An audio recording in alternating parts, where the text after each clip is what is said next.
Tobin and Leroy here with you on FM 104.3 WQAM. Hello, Leroy. Hello, Dirty Boxing.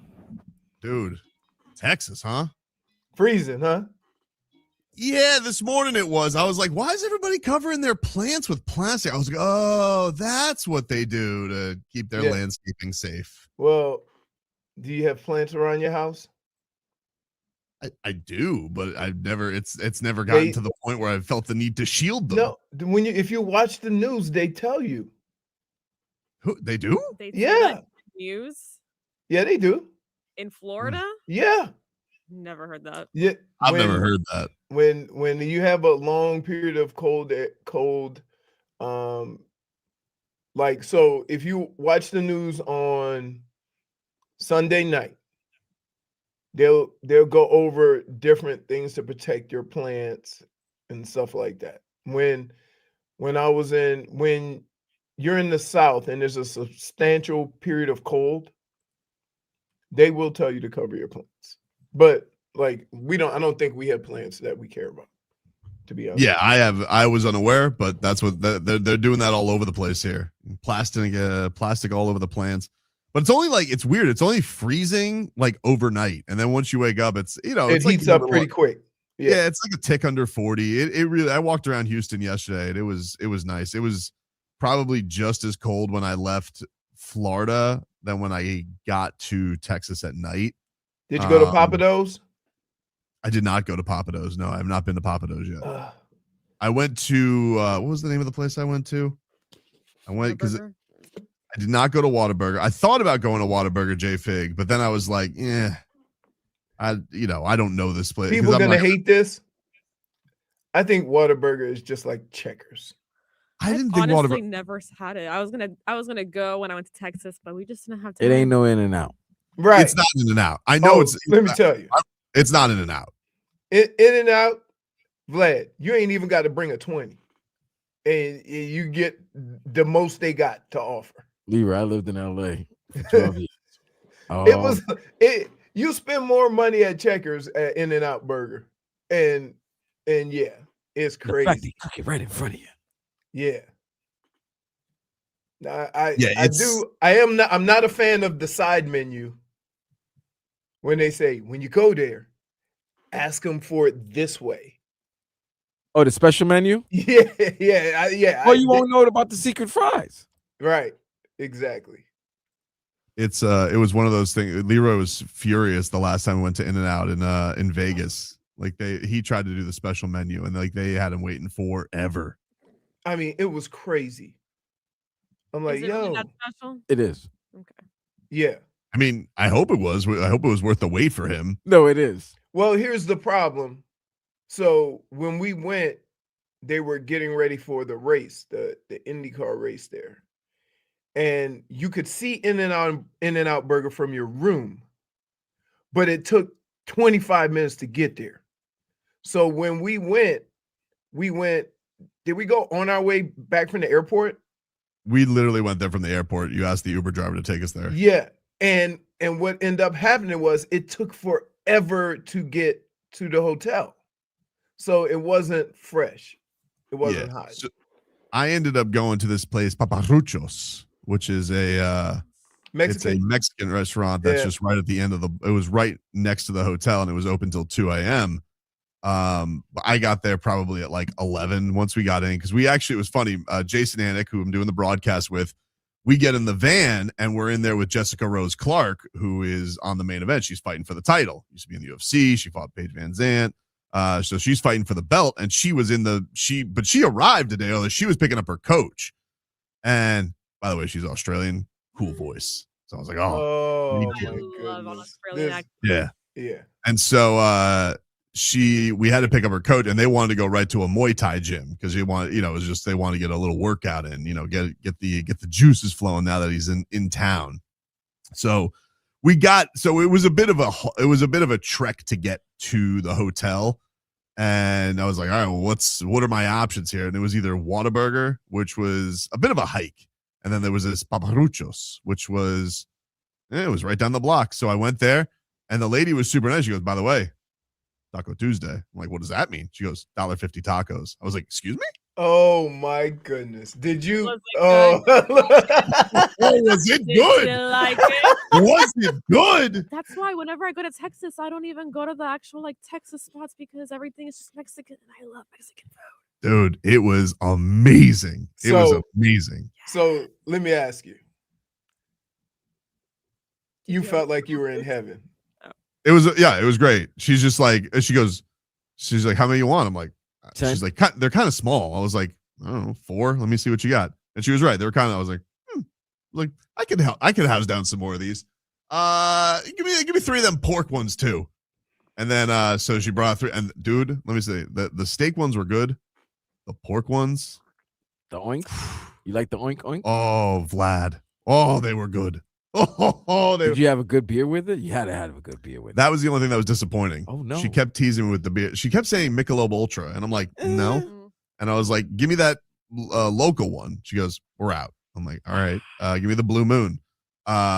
She's like, we're out. I said, I guess I'm having Michelob Ultra then. I just got a huge like whatever like thing of Michelob Ultra and just housed down 7 tacos.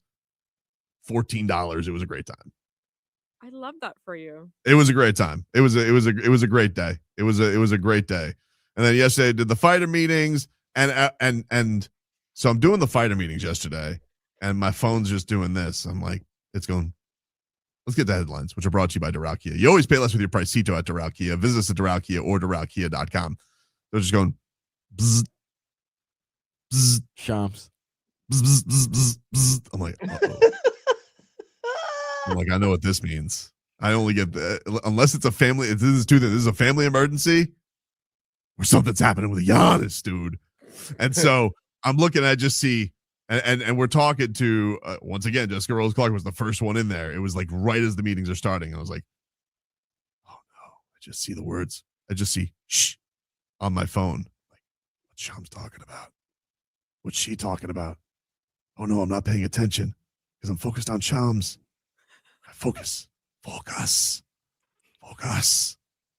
So when she leaves the room, I'm like, oh, Giannis is on the block officially?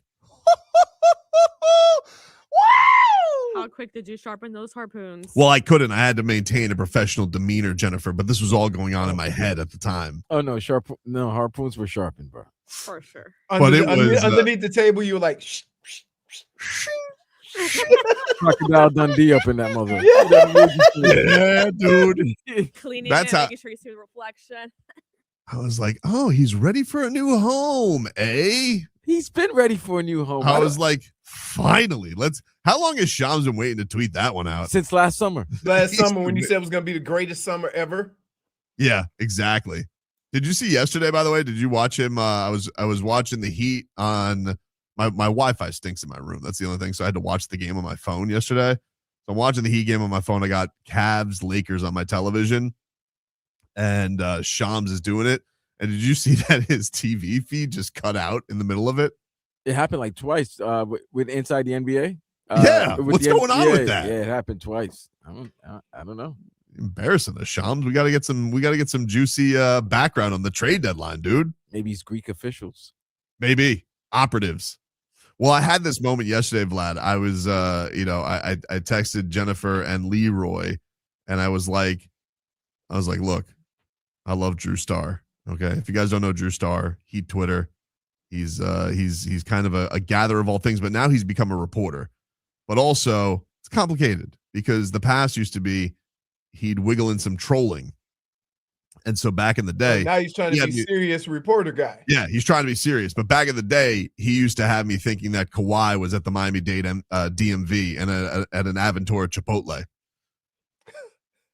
So I looked a fool. And yesterday, he reports on his social media feeds that Giannis's mother At the Miami Arena on Facebook has him at the Miami Heat Arena, and you just see Giannis as a wee lad. Well, he wasn't wee, but he was younger, and you see him there as a young man at the Heat's arena, and we're all like, "Is this real?" Jennifer's like, "Why does she spell her name like that?" I'm like, I think they have different rules, which I don't know. Like that. What? Wait, Different wait. rules? No, Vlad.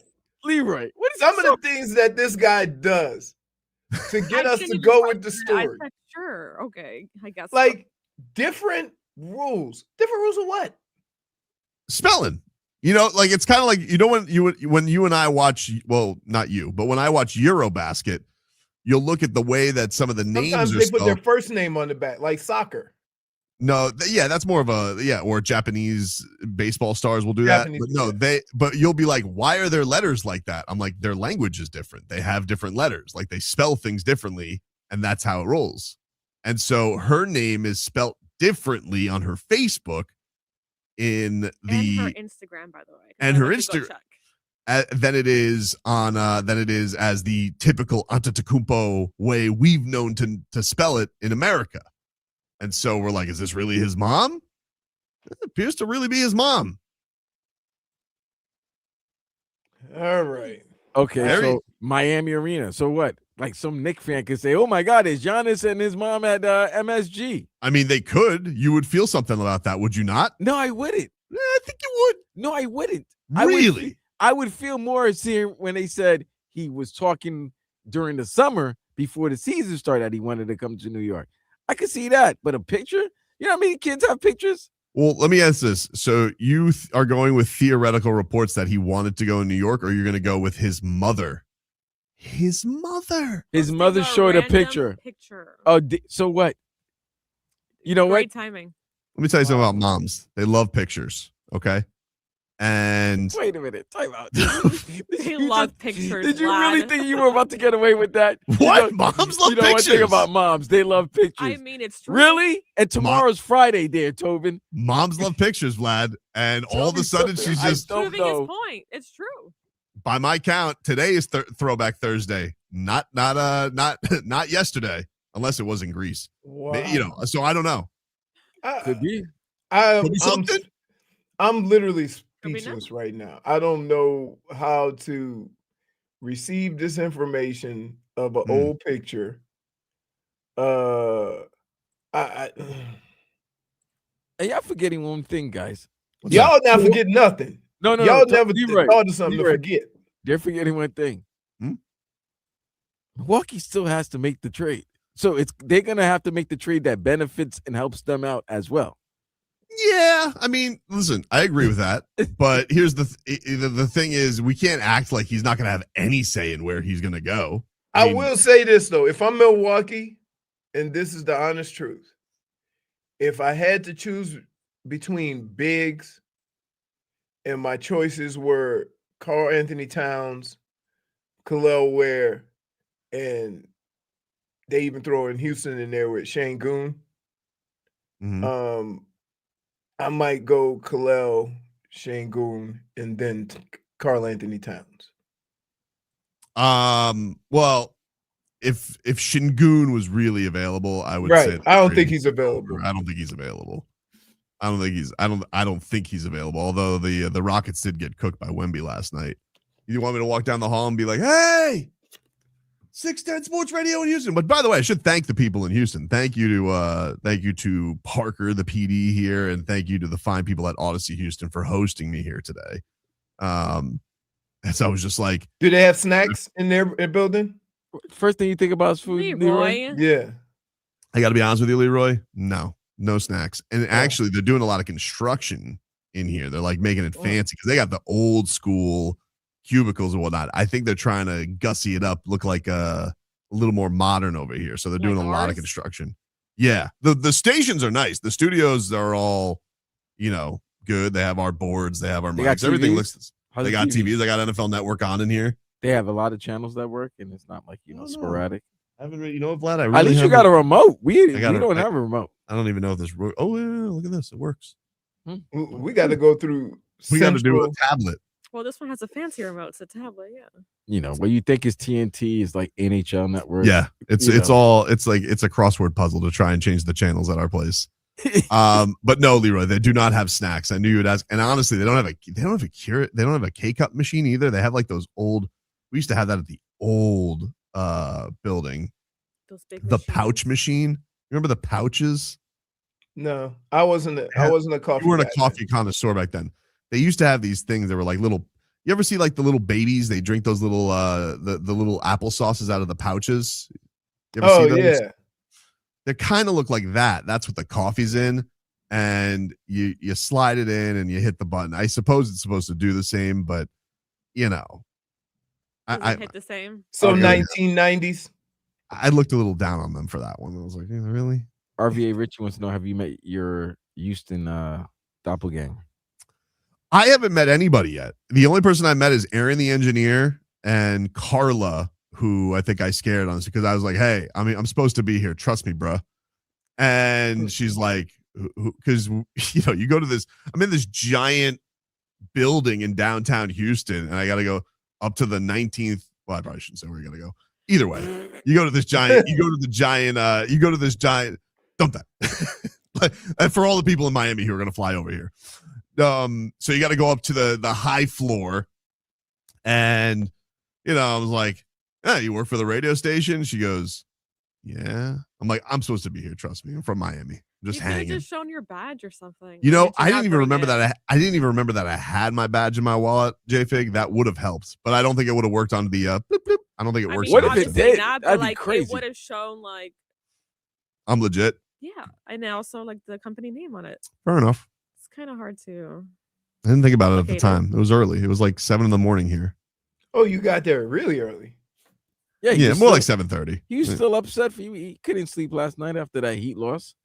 Or those tacos. That was Tuesday.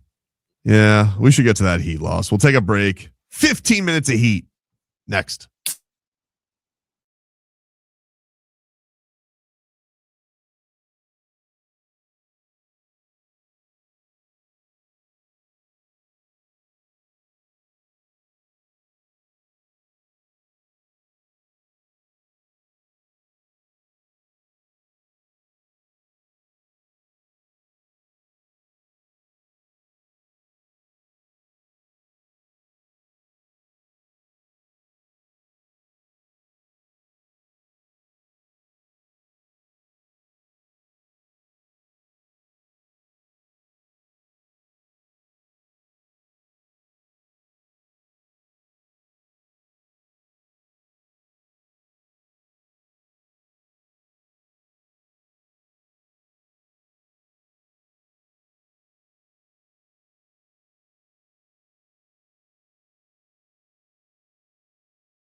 Bum, bum.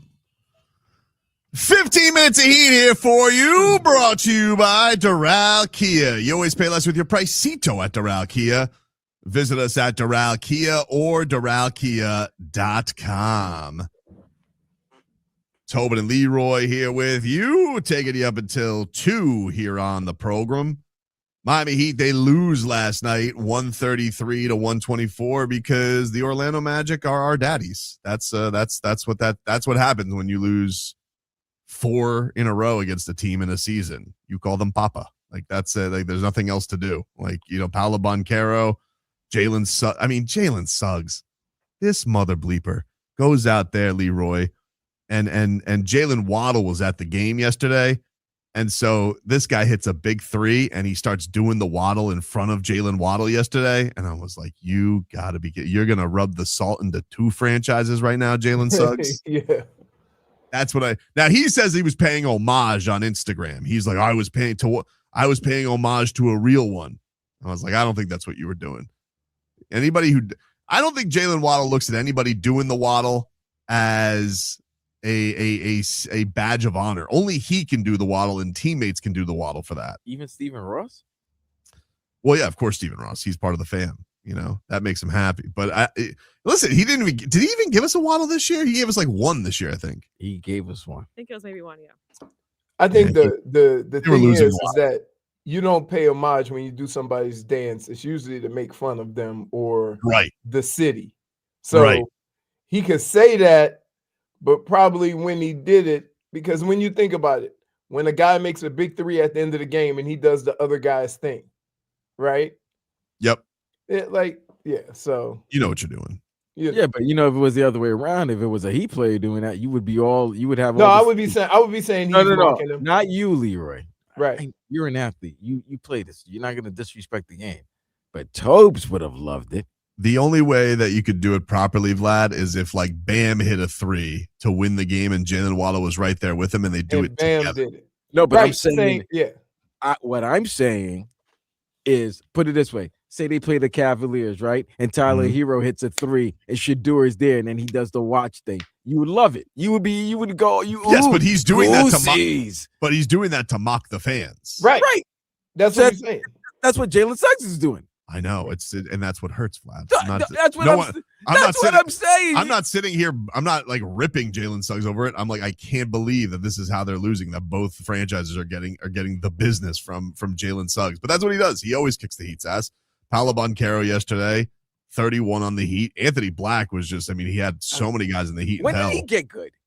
He's been good all year. And it's crazy because he got 2 fouls in like 12 seconds into the game. Mm-hmm. And still. And, yesterday, of course, we could celebrate because the Heat have a rising star and Spo played him less than 7 minutes. Wait, Kel'el didn't play that much? Because I was watching the Knicks game, so I didn't. He played 7 minutes. Well, here's the thing. I was very confused yesterday. All right? Why do we start the game off when I listen to the pregame and they say, this team is huge? And then why do we do that? Don't know.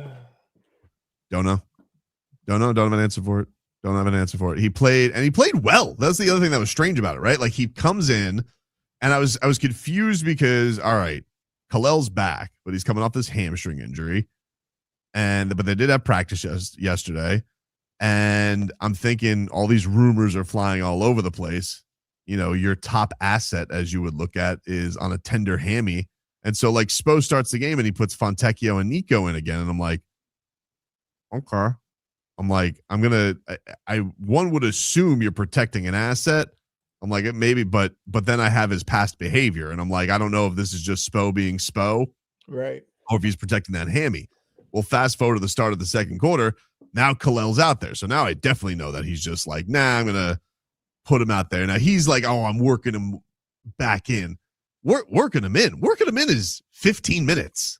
7 minutes. Dang, right. 4 points and 4 rebounds. I know. Warm up. That's what he could have done if he had 15 minutes.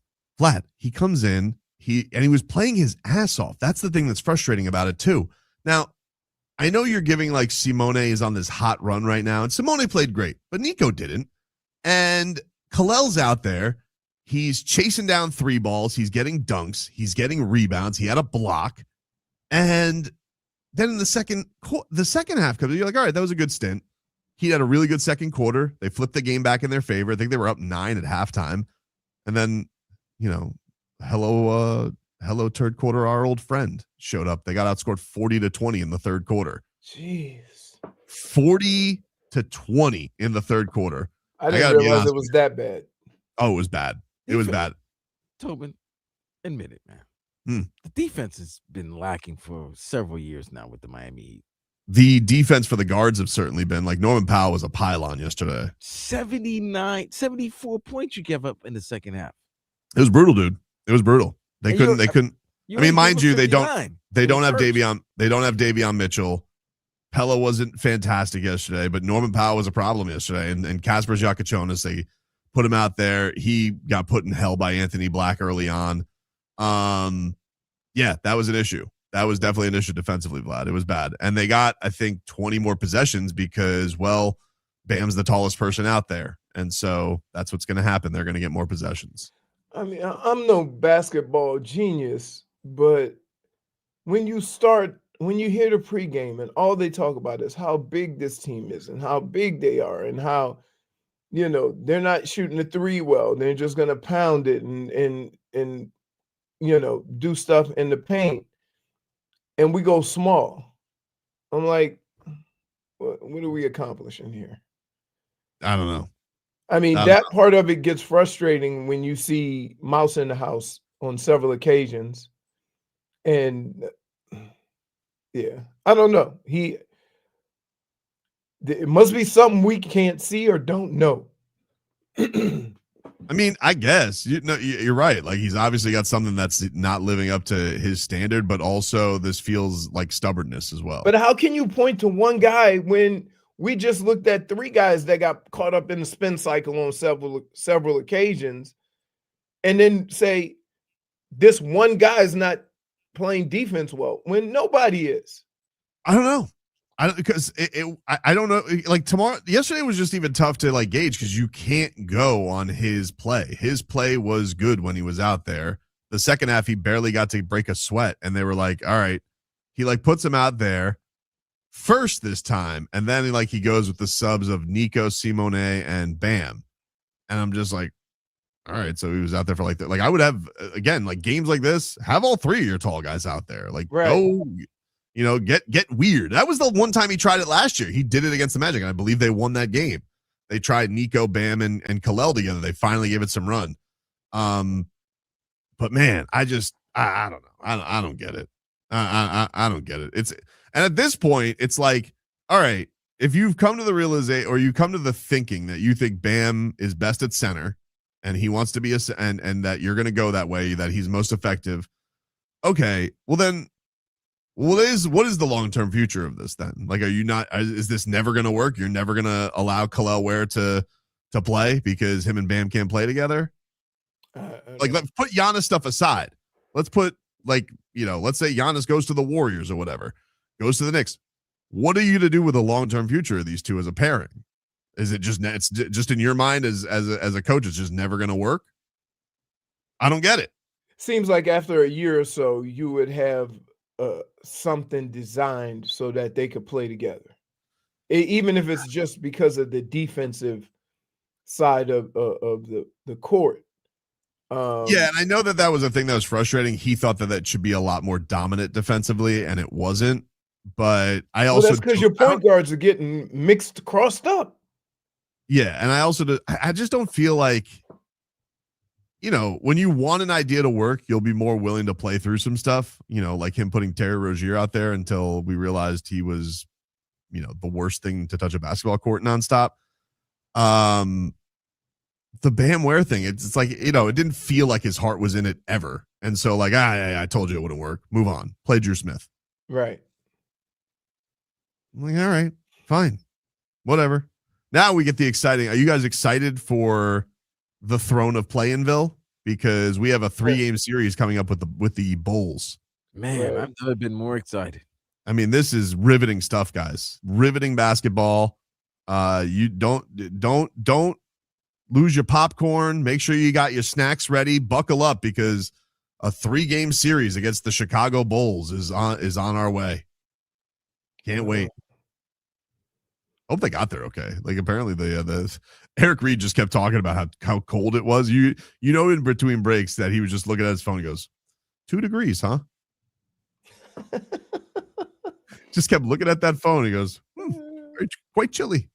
Yeah. Quite chilly over there. Wild. All right, we'll take a break. More to come here on the show. We're back after this.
All right, welcome back, everybody.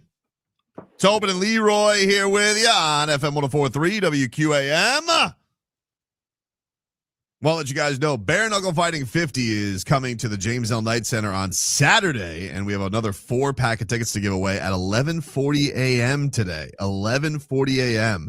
So in about an hour's time, we will give those tickets away Saturday. Is Bare Knuckle just local? I'm curious. No, they're not. They're not just local. They go. They travel all over BKB. Okay. They travel all over. They're on Vice channel.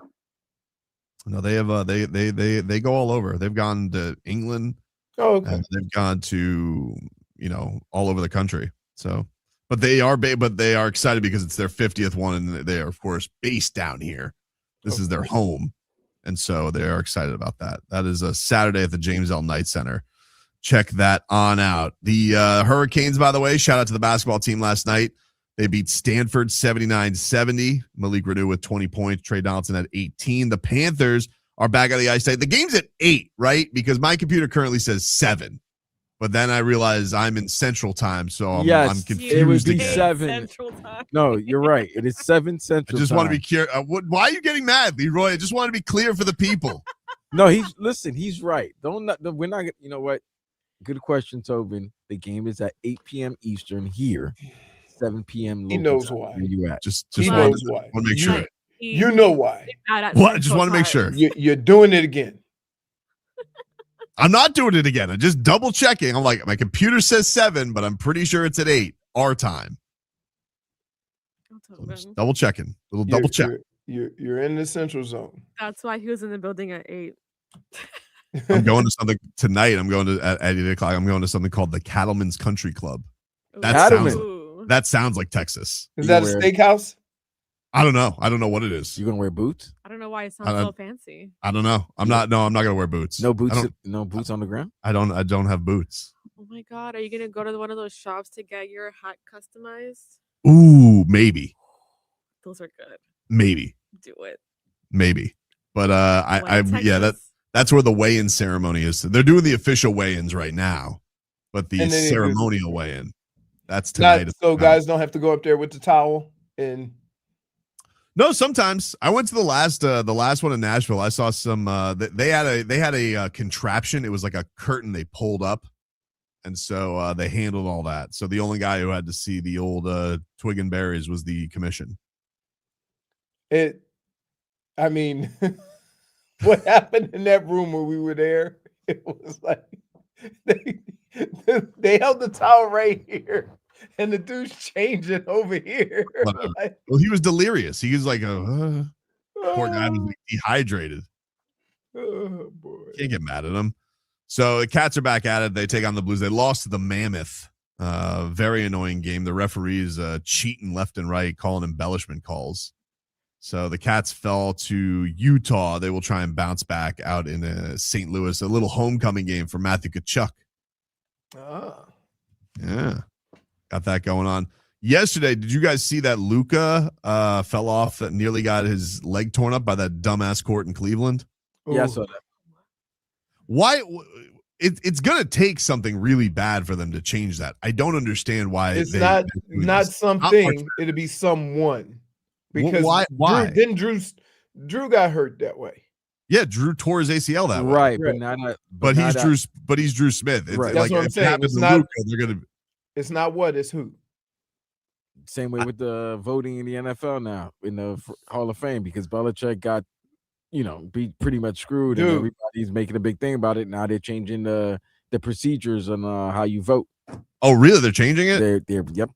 How so? I think they're going to take some of the.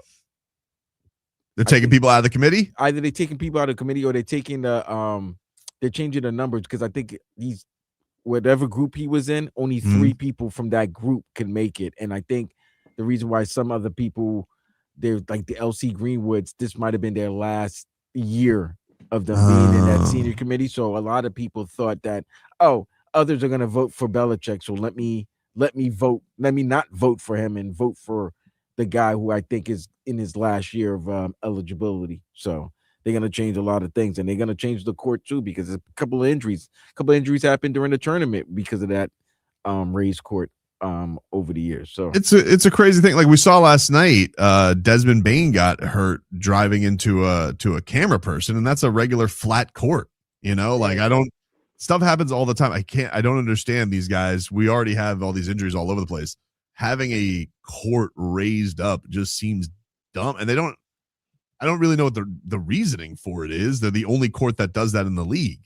Right. Don't they have a couple of courts that do it in college, right? Well, they'll do it at the Final Four. Like that's a thing they'll do. Well, they have like the guys are almost like in a dugout, right? Almost, but that's almost like you got guys there to support. Almost, it's maybe more noticeable. Like this thing, like Luka, they have video of him last night writhing in pain, going like, "What the f is this court?" Right. It's a reasonable question by him. Right. It is. He's right. But how many bounces do you need to take after a jumper? That was like he was. No, that's fair. You know what I mean? Like it was like, all right, 1, 2, 3. Really? 4 after the jumper was released? Like, come on. Is LeBron retiring? Like he was crying yesterday on the bench. Well, it was he doesn't know. He might be retiring. We all here's the thing. We all assume that if he's gonna retire, it'll be like one tour so that everybody can maximize the amount of money that they can make from a retirement. Yeah, but I saw yesterday, Vlad, there was an interesting report from McMenamin, his mouthpiece. And he was like, well, LeBron doesn't want to do a retirement tour because he's afraid if he can't go in certain games because he's old, he's like, I don't want people disappointed that I couldn't play. So, and then you had him yesterday, like they played a montage of him in Cleveland and he's like crying on the bench. And I'm like, you're going through another one of those? Like, I don't know. The Lakers are basically out on the Lakers are out on him because they're telling him he has to take a pay cut to stay there. And I can already picture him like Liam Neeson going, pay cut. No. The Lakers are hoping Giannis doesn't get traded next week so they can make a move to get him in the summer because they don't have the LeBron contract anymore. Remember, this is LeBron's last season in LA. He's a free agent after this year. Does that open up enough space for them though? Because for a trade, because then who do you have to trade for him? He opens $55 million, and you probably but he's not a free agent. Like you would have to have somebody to match for him. Like so they have Austin Reeves. Austin Reeves, I think, is a free agent. I don't think they got a lot of deals to do that. He's got a tough contract to trade for. It's the Lakers. That's fine, but there's still math. It's still math. The Lakers. Math go math. It's still the Lakers. I understand. Yes, they get whatever they want. They got Luka for a bag of donuts. Like, how did you get like it was a straight up trade? Crazy. So Rob Pelinka I don't know who the GM of Milwaukee is. They might meet each other at a Starbucks or a coffee shop, and then all of a sudden, I'll give you Giannis for like Rui and Jared Vanderbilt. And a first round pick in like 2092. Probably got like photos of him in compromising positions. Oh, he goes, man, we have the best AI people in all of LA. He goes, you don't want this. Horst. What do you and Oscar De La Hoya have in common? Wait, what?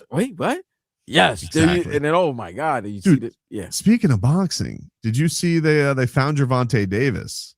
Yeah. Gervonta Davis was this is the thing I find crazy, Vlad. All right. If you guys don't know, Miami Gardens police have been after Gervonta Davis for 2 weeks. They couldn't find him. They had a manhunt.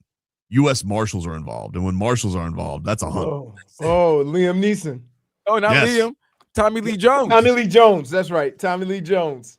Marshals. So they had a fugitive task force conduct a 3-county surveillance operation. This is from ESPN to find Davis. And they took him into custody. They found him in the Design District. In Miami? In Miami. And I was thinking to myself, wait a minute. If you're on the run. Don't go there. You just stayed here? The Design District? Yeah. They just thought to themselves, there he is. The Design District, just having a big face coffee. Out of all places. A big face, really? I don't know where he was. That would have been funny. I don't know where he was. He's out of jail now. They that's the other thing. It's like they got him and then they're like, all right, $16,000, you're out. Hey, so a 2-week manhunt for just to get that mug shot. So they spent $400,000 to fly all over to get him, And he spent $16,000 and got out right away. Yep. I mean, he's still got to face the charges, Math. but yeah. I mean, I'm just saying that, we go after, I get it. He was on the run. Leroy, it took them 2 weeks to find a man who was just down the street. You also probably know it wasn't any of the US Marshals. It was probably like, some dude at the design district goes, "Hey, aren't you guys looking for him?" Oh, Or you posted him and someone saw it. It's like, yeah, he just came in here. He was just getting some food, and I was like, weren't you guys looking for him? Like nobody in the task. So maybe he really wasn't on the run. He just didn't turn himself in. If he was just doing regular stuff. I mean, it is. I mean, I don't know. I mean, if you're not turning, like if police are after you and you don't turn yourself in, that is on the run. Well, you don't go out and have food. Maybe he thought the coast was clear. Maybe he's like, oh, they'll never go to the design district. Maybe he thought it was like hiding in plain sight. Yeah, I guess. No, I don't know. I mean, it worked for 2 weeks. Yeah. Well, now it cost him 16 grand, but now they're gonna tack some more stuff on there for him eluding police. They probably will. I mean, he's already got. I mean, if you guys don't know, he's being accused of beating a woman outside of Tootsie's. And they have apparently a video of it. His girlfriend.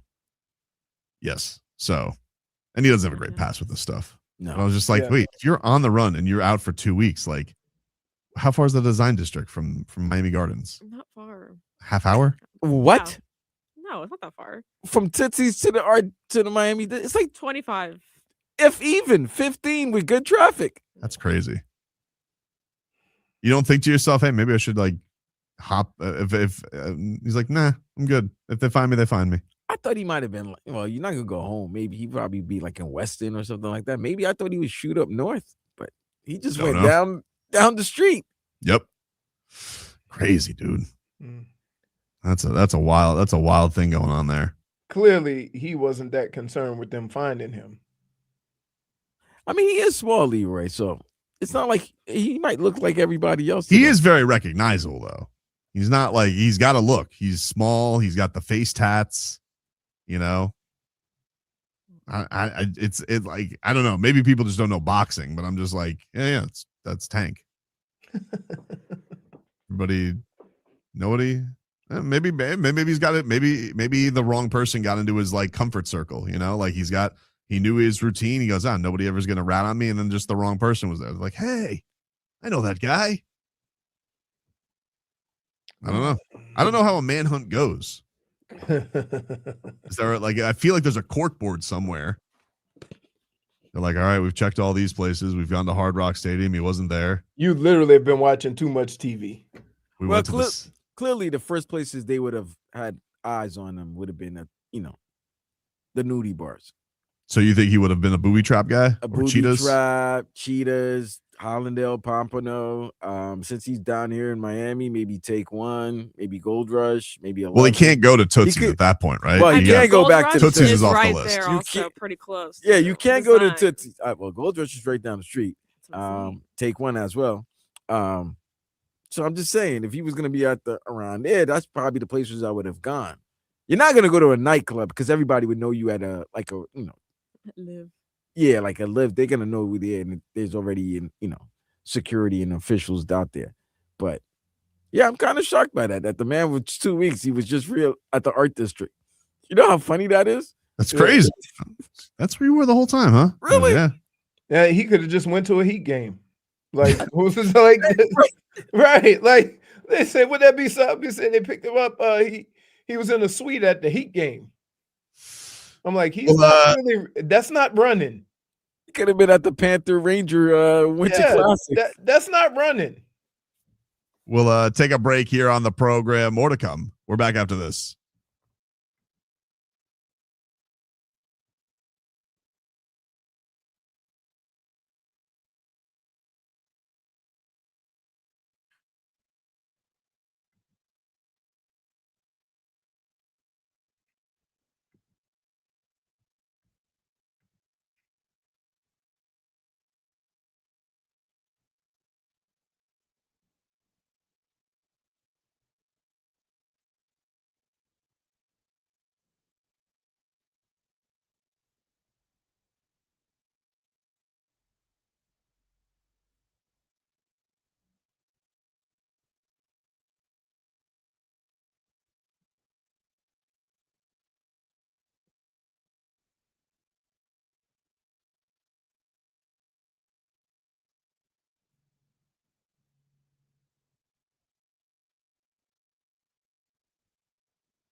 Buddy, welcome back.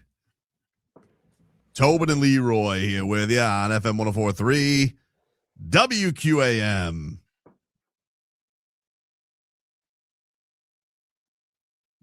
In Houston, Texas. Shout out to Odyssey Houston for having me out here. Got Dirty Boxing coming up. DBX5 is on Friday starting at 8 o'clock on YouTube and all your streaming platforms if you guys want to check that on out. And the Heat, they're back in action tonight. They are taking on the Chicago Bulls on the road after losing to the Magic last night. So we got Heat and Panthers both in action tonight. And lots to get to. So let's get to our headlines, which are brought to you by Doral Kia. You always pay less with your Pricito at Doral Kia.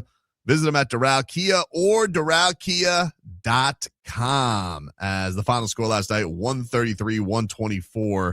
Heat lose to the Magic. Bam had 21 points, 12 rebounds, 7 assists. Simone Fontecchio with 23 points. He was on fire from downtown. Paolo Banchero, 31 points.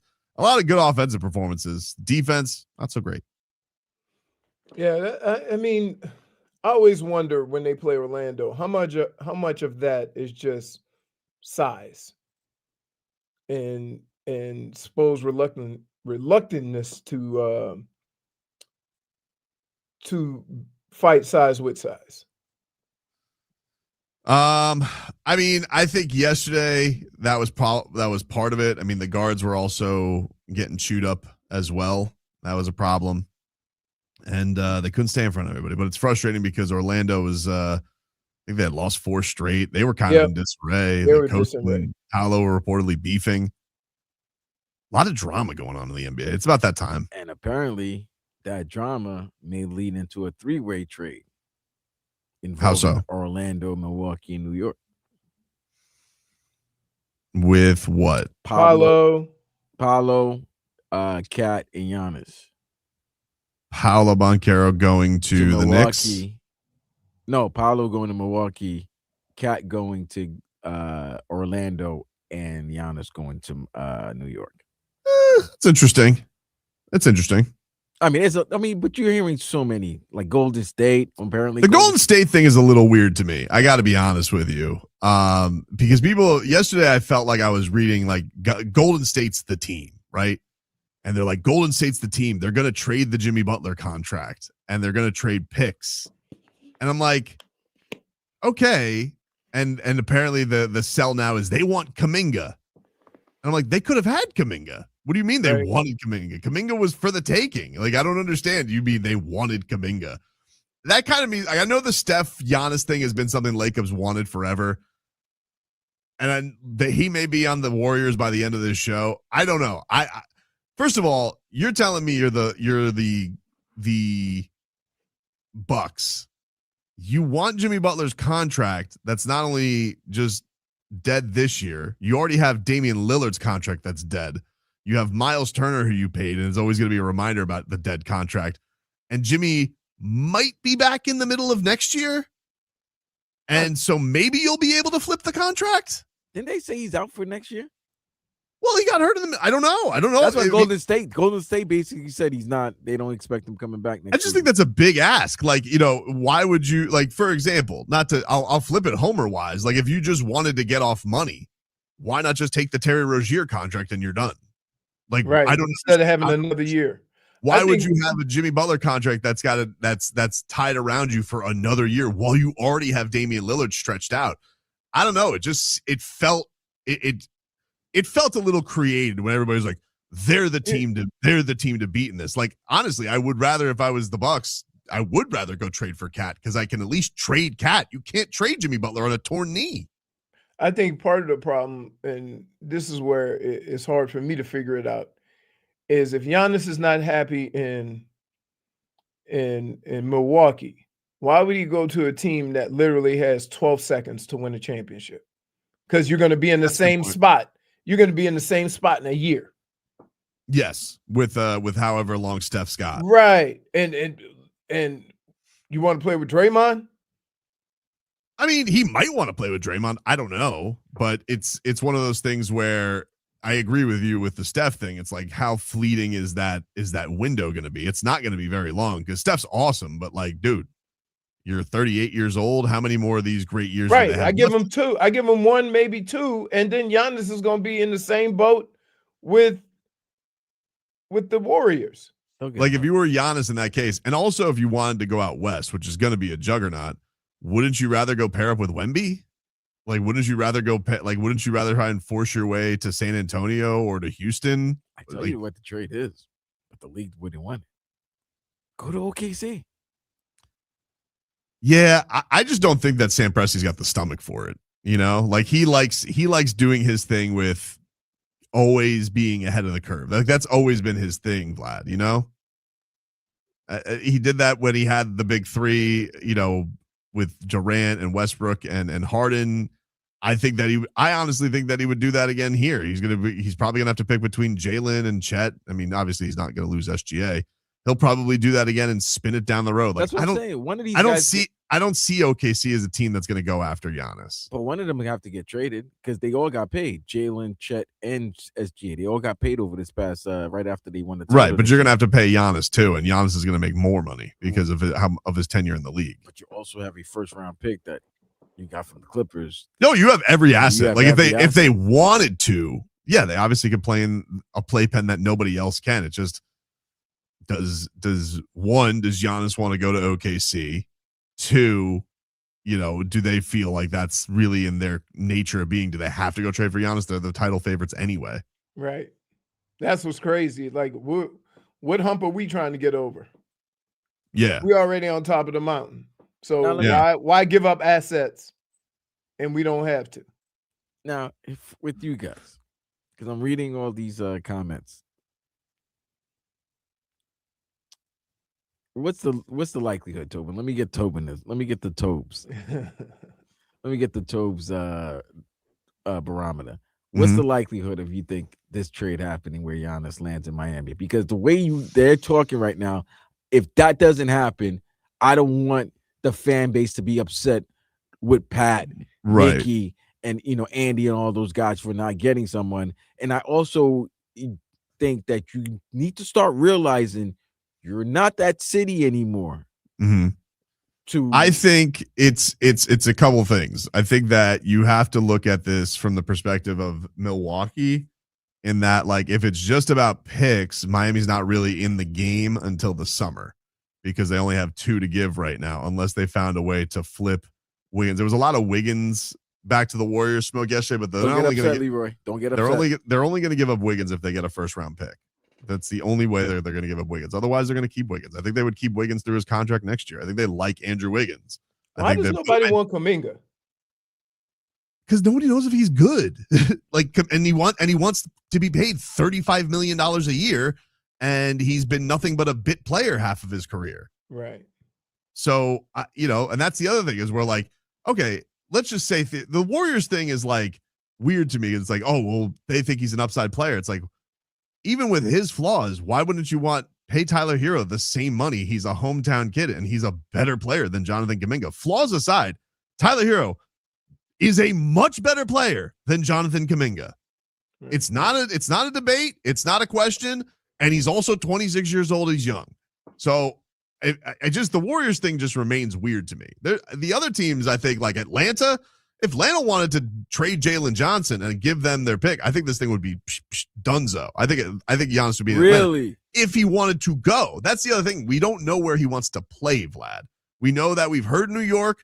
People haven't quite, inferred that he would be very interested in Miami, that he would like to play in a place like this. It's warm. He's talked about Florida cities. We've given all the reasons, but I think it depends on Milwaukee wanting to bring this to the summer. Because here's the one other thing with the summer. You almost lose a little bit more leverage in the summer because then Giannis can say, I'm going to opt out after this year. So whatever team trades for me, they don't have control of my contract. Right now, you have at least the illusion. You would do that? Like you don't think his agent was like, whoever trades for me has to give me an extension immediately? Well, I think his agent has already told the teams he would extend. Like when you give a preferred list, I think those are the teams you'd be willing to extend with. That's what I think. So like a team like if New York, Miami, Golden State, Minnesota, whatever these teams are, like he is probably already got those feelers that are out there. Like, yeah, these are the teams that I would extend with. And the other thing is Giannis can only sign a super max if he gets traded now, because his max contract doesn't kick in until October, and he has to be with the team in, I think, 6 months. So he basically has to get traded by the trade deadline to get all of his money if he wants to sign that extension. So I really think it's only going to be with teams that would be willing to sign the extension with. Now, where do the Bucks play that? That's the other thing. Is John Horst, is he going to be accommodating? So he can get his max, or is it going to be a Luka situation? Or Joe Cronin? Yeah. Is it going to be like, I don't care where you want to go. Like, I'll send you where I want to send you. I don't know. We don't know the answer to that. I would assume but in the summer, Giannis could basically scare all the teams. He could pull a Jimmy Butler and be like, don't trade me there. I'll opt out. So he really only could play that game a little bit this year, because you would at least have the teams trading for Giannis. Let's say Toronto wanted to get wild and trade for Giannis and trade for Scotty Barnes, right? Yeah, but let's just say theoretically. But Giannis like, I don't want to do that. And then Giannis could be like, all right, I'll go there, but let me tell you something. I'm opting out next year, so just you can trade me in the summer. So he could Kawhi Leonard the situation. Pretty much. So that would then fall on the team that really think they could win a championship and just would want Giannis for 1 year. Right. Like and then Toronto you also did. And the other thing is you got to question. I mean, like, I don't know how legit the health stuff is. Like, it's weird that he diagnosed himself. That's the other thing, bro. That was fishy. And then did you guys see what did you guys talk about what Doc Rivers did yesterday? No, what did he do? No. What did Leroy do? Doc Rivers. He came out. Get my name out your mouth. Doc, who apparently knows all this smoke. He knows everything because Doc is about to get fired. He made the whole show of like, here we go again. And he came out and he goes, most talented player I've coached, Joel Embiid. I was like, oh, wow. You said that? You said that out loud in microphones? I mean, it might be true, but still. Maybe it is true. You don't say it when you're coaching Giannis. Because they've always kind of had a little rivalry. Always been a thing. And I was like, you said what? Now, hold on. Time out. Doc, really? Embiid? That's what he said. You coach Tracy McGrady, right? He said he never got to coach him he never got him in the playoffs healthy. He said Embiid's the most talented player. You coach Kevin Garnett, right? He said he got Embiid healthy. Wow. But they're starting to throw Giannis under the bus. Like they just know he's dead to them right now. So I guess that is right there. This whole scenario, sports in a nutshell. The people that you love, the players that you love, the organizations that love players, right? It just, at some point, it goes south. Like, you could go down here. Did you ever think during Dwayne Wade's basketball career that there would be a situation where the Heat said, we don't love you like that no more? Never thought it would happen. Terrible.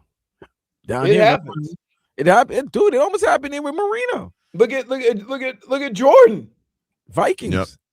It was Marino to the Vikings. That was a little different situation though.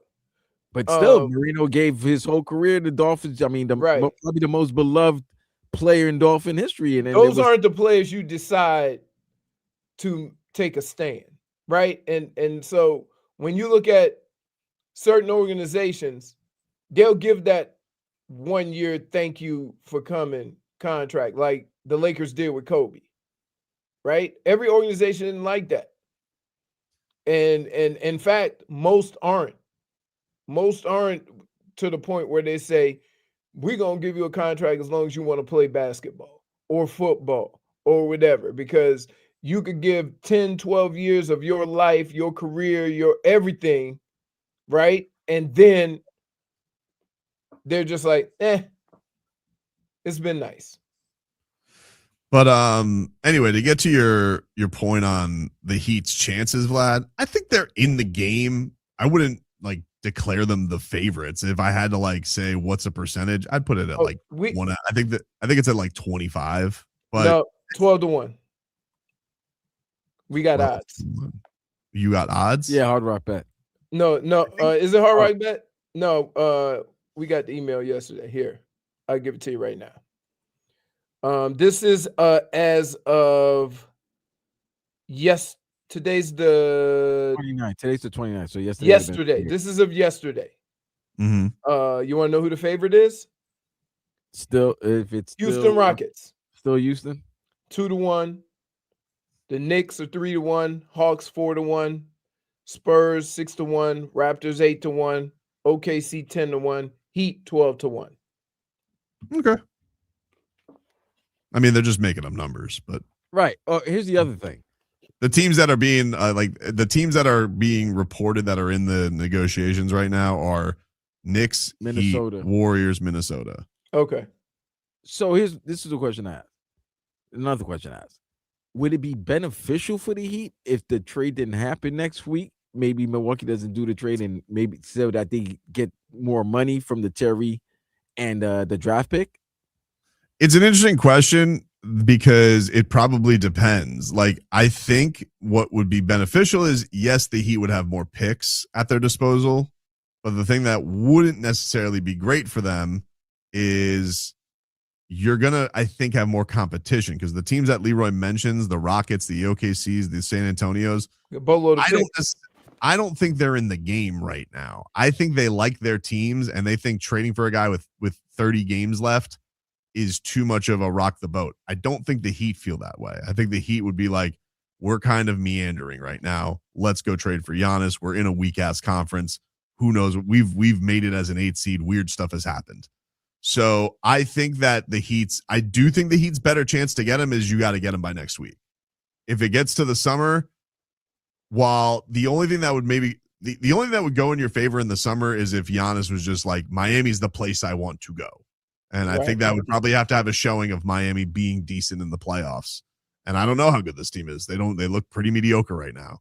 So I don't know how attractive they would be as opposed to if Houston gets to the doorstep of the Western Conference Finals. Now you're going to a tougher conference, but I think more teams are going to be eager to trade for him because you're going to be fresh off playoff losses and you're not going to feel as froggy as you do right now. So I feel like the Heat's best chance to get him is by the trade deadline, even with not having as many picks to get. If the Heat are able to somehow flip to get another pick before this all happens, or, if Adam Silver did the right thing and undid the Terry Rozier trade, which was completely nefarious, and he hid facts and scandal from the Miami Heat, and so they were completely hoodwinked. But that's probably not going to happen. If the Heat were, I think that would put him in a much better spot. But I just feel like the competition, like I don't think Karl Anthony Towns versus Hero Ware, 2 picks, Yakachonis and Jaquez, like if you're where they're at with contracts, I just think that you're going to be like, well, maybe Kat's got the better resume than all of those guys. What the hell is Karl Anthony Towns going to do on the Milwaukee Bucks? And he also, by the way, apparently it's being reported that he's been pissed off at the Knicks all year that he was even discussed in those trades. So that would back me off if I was Milwaukee. I'd be like, oh, he already doesn't want to be on our team. Great. All right. What? So from what I'm understanding about this, it's better for Milwaukee to trade Giannis now. But it might be better. You might get more competition for a trade from other teams in the summer. I can see both ways. Like I don't really know the right answer to that because if you're Milwaukee, you want to maximize the trade value. Then you wait for the summer. Yeah, but then if you wait for the summer though, now you're sticking it to Giannis. Yeah, and you also don't know how much Giannis is going to like flex his muscle of like, I'm not going to stay there. Right. If you cost him 60, 70 million for that max extension, all right, then how much is Giannis going to work with you?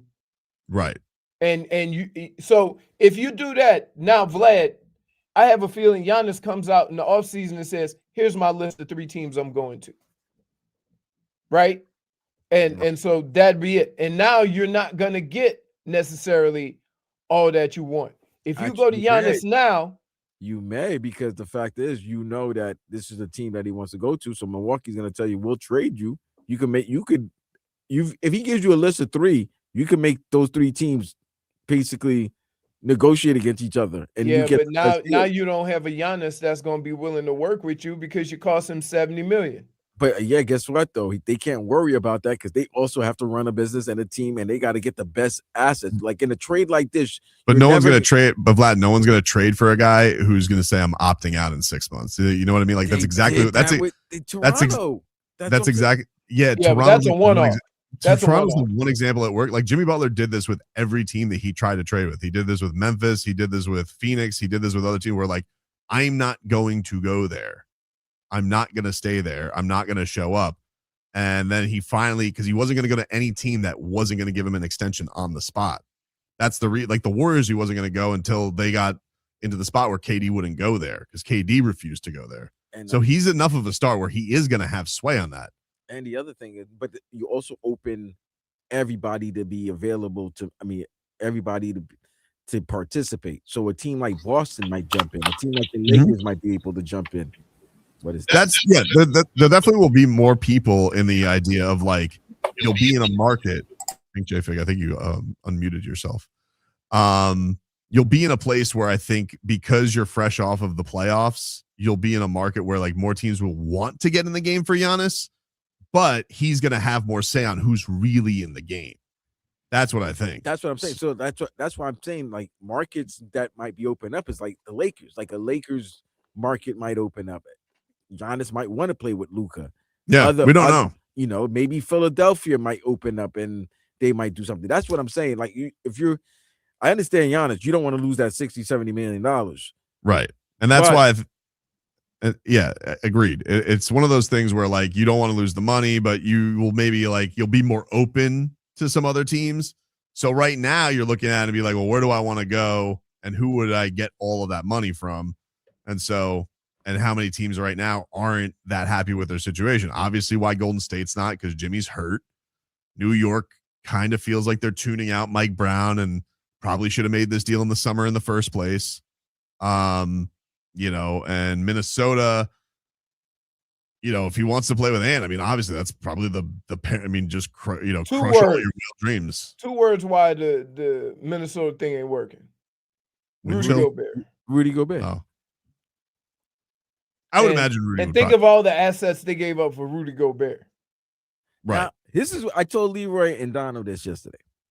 If the Bucks are selling, if one player gets traded, I can't say so. If one player gets traded, then the Heat are in.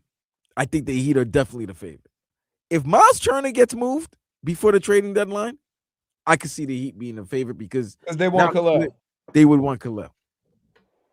Oh, okay. I can see that too, but I think that Kel'el doesn't make any money, so I don't think that that's an issue either way. But what Milwaukee would have is the fact they could get 2 first round. They're gonna have 2 of the top 10 picks in what's expected to be one of the best fruitful draft. Yeah. So if you have that plus a 3rd year, not even 22-year-old center, right? Now you're cooking. The other thing where it would be interesting to trade for the Heat, though, like if they did want to do that, Vlad, and they would be in the position is, let's say they know the Giannis injuries are legit, even if you wanted to bet against him this year, and you could say like, hey, we can also get the Heat's pick this year because if they trade all their guys and then they have Giannis banged up, maybe they don't make the play-in and they're in the lottery, and so we get another pick. So you could also look at about even if you wanted to turn around and just make your draft for this year, who's the best team to bet against? Not Minnesota, not I guess Golden State would be in there too, probably. Not New York. New York's 3rd right now. So yeah. 2nd. Take a look at it like that too. I think it's probably a question of like how uncomfortable is it in Milwaukee? I'd imagine this doesn't get out if it hasn't gotten to a breaking point. How uncomfortable is it? I'm out 4 to 6 weeks. Well, he said he's out 4 to 6 weeks. That's my point. That's uncomfortable. But I've been telling you, wait, hold on. Remember the first time he was out? You said what happened? What happened? He got hurt. It always takes 2. It always does. Ladies and gentlemen, I've been telling you this since December. Remember, it was a Wednesday in December. Shams comes out and says Giannis has told Milwaukee's management that he wants to be traded. Next day, he plays in Milwaukee. 4 minutes in, Timber. and then he falls. And then what's happening? He waited. Nothing happened December. Cool. I come back. I talk to the media, but the media keeps on pepping him with questions. And he's never going to request a trade. He's like, I'm never going to request a trade. I'm never going to, but I like being the hottest chick in the game, right? Right. Cool. Beautiful. I love it. Then what happens now? They keep on asking him. They keep on pepping him. He's getting sick and tired of answering these questions, right? He said, I want to be here. I'm loyal to this team. And then what happens after that? Everybody's taking shots. Nobody's passing me the ball. Everybody's doing whatever they want to do. He's starting to make this stink that Tobin always asks for superstars to do when they want to get moved. But he wants to look pleasant while making the stink. He doesn't want to be considered Nobody the wants bad to look guy. like the bad guy. So that's the thing. It's almost like Anakin Skywalker. He wants to join the Force, but he can't go to the other side. But and pull another direction. He's getting pulled in another direction. So now this is it. Another injury. This time an injury that goes past the trading deadline. So if I get traded, bye. I already played my last game for you guys, and you booed me, and I booed you back. See, Yep. A lot of things have been going on. It's been very dramatic. Very dramatic. Very WWE-ish. It's gonna happen, but it's either it's happening next week or it's gonna happen after the trade, after the season. I was just looking at what's the Heat like realistic chances, if they make the trade this week or in the upcoming week, or would it be better for them to get more assets and then do it over the summer? It would be better for the Heat to next week. No, it would be better for the Heat because then they can work their roster and get more picks, and it might not happen as quick as a week.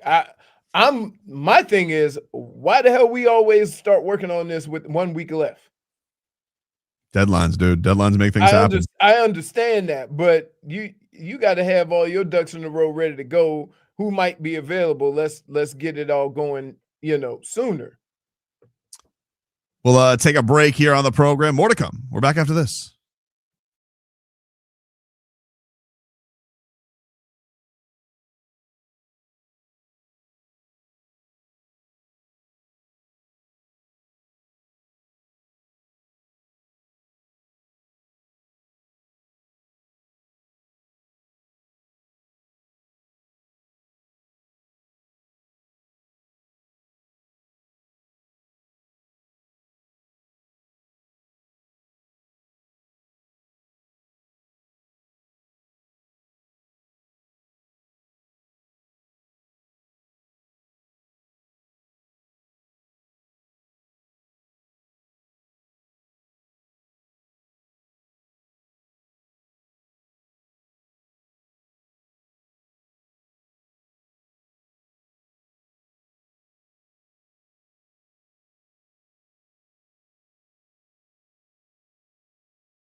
Welcome back. Tobin and Leroy here with you on FM 104.3 WQAM.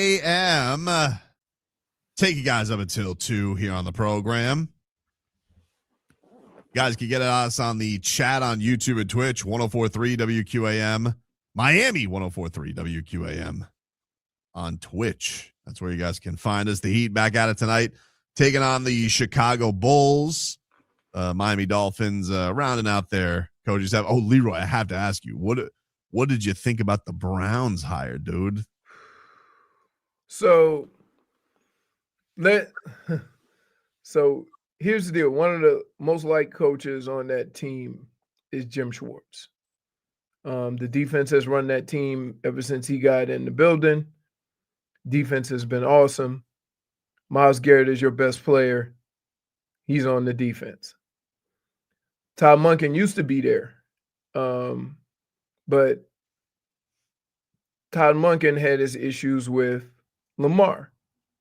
Right? I don't know whether it was the head coach or the offensive coordinator, but Lamar he did not like Monken. Right. So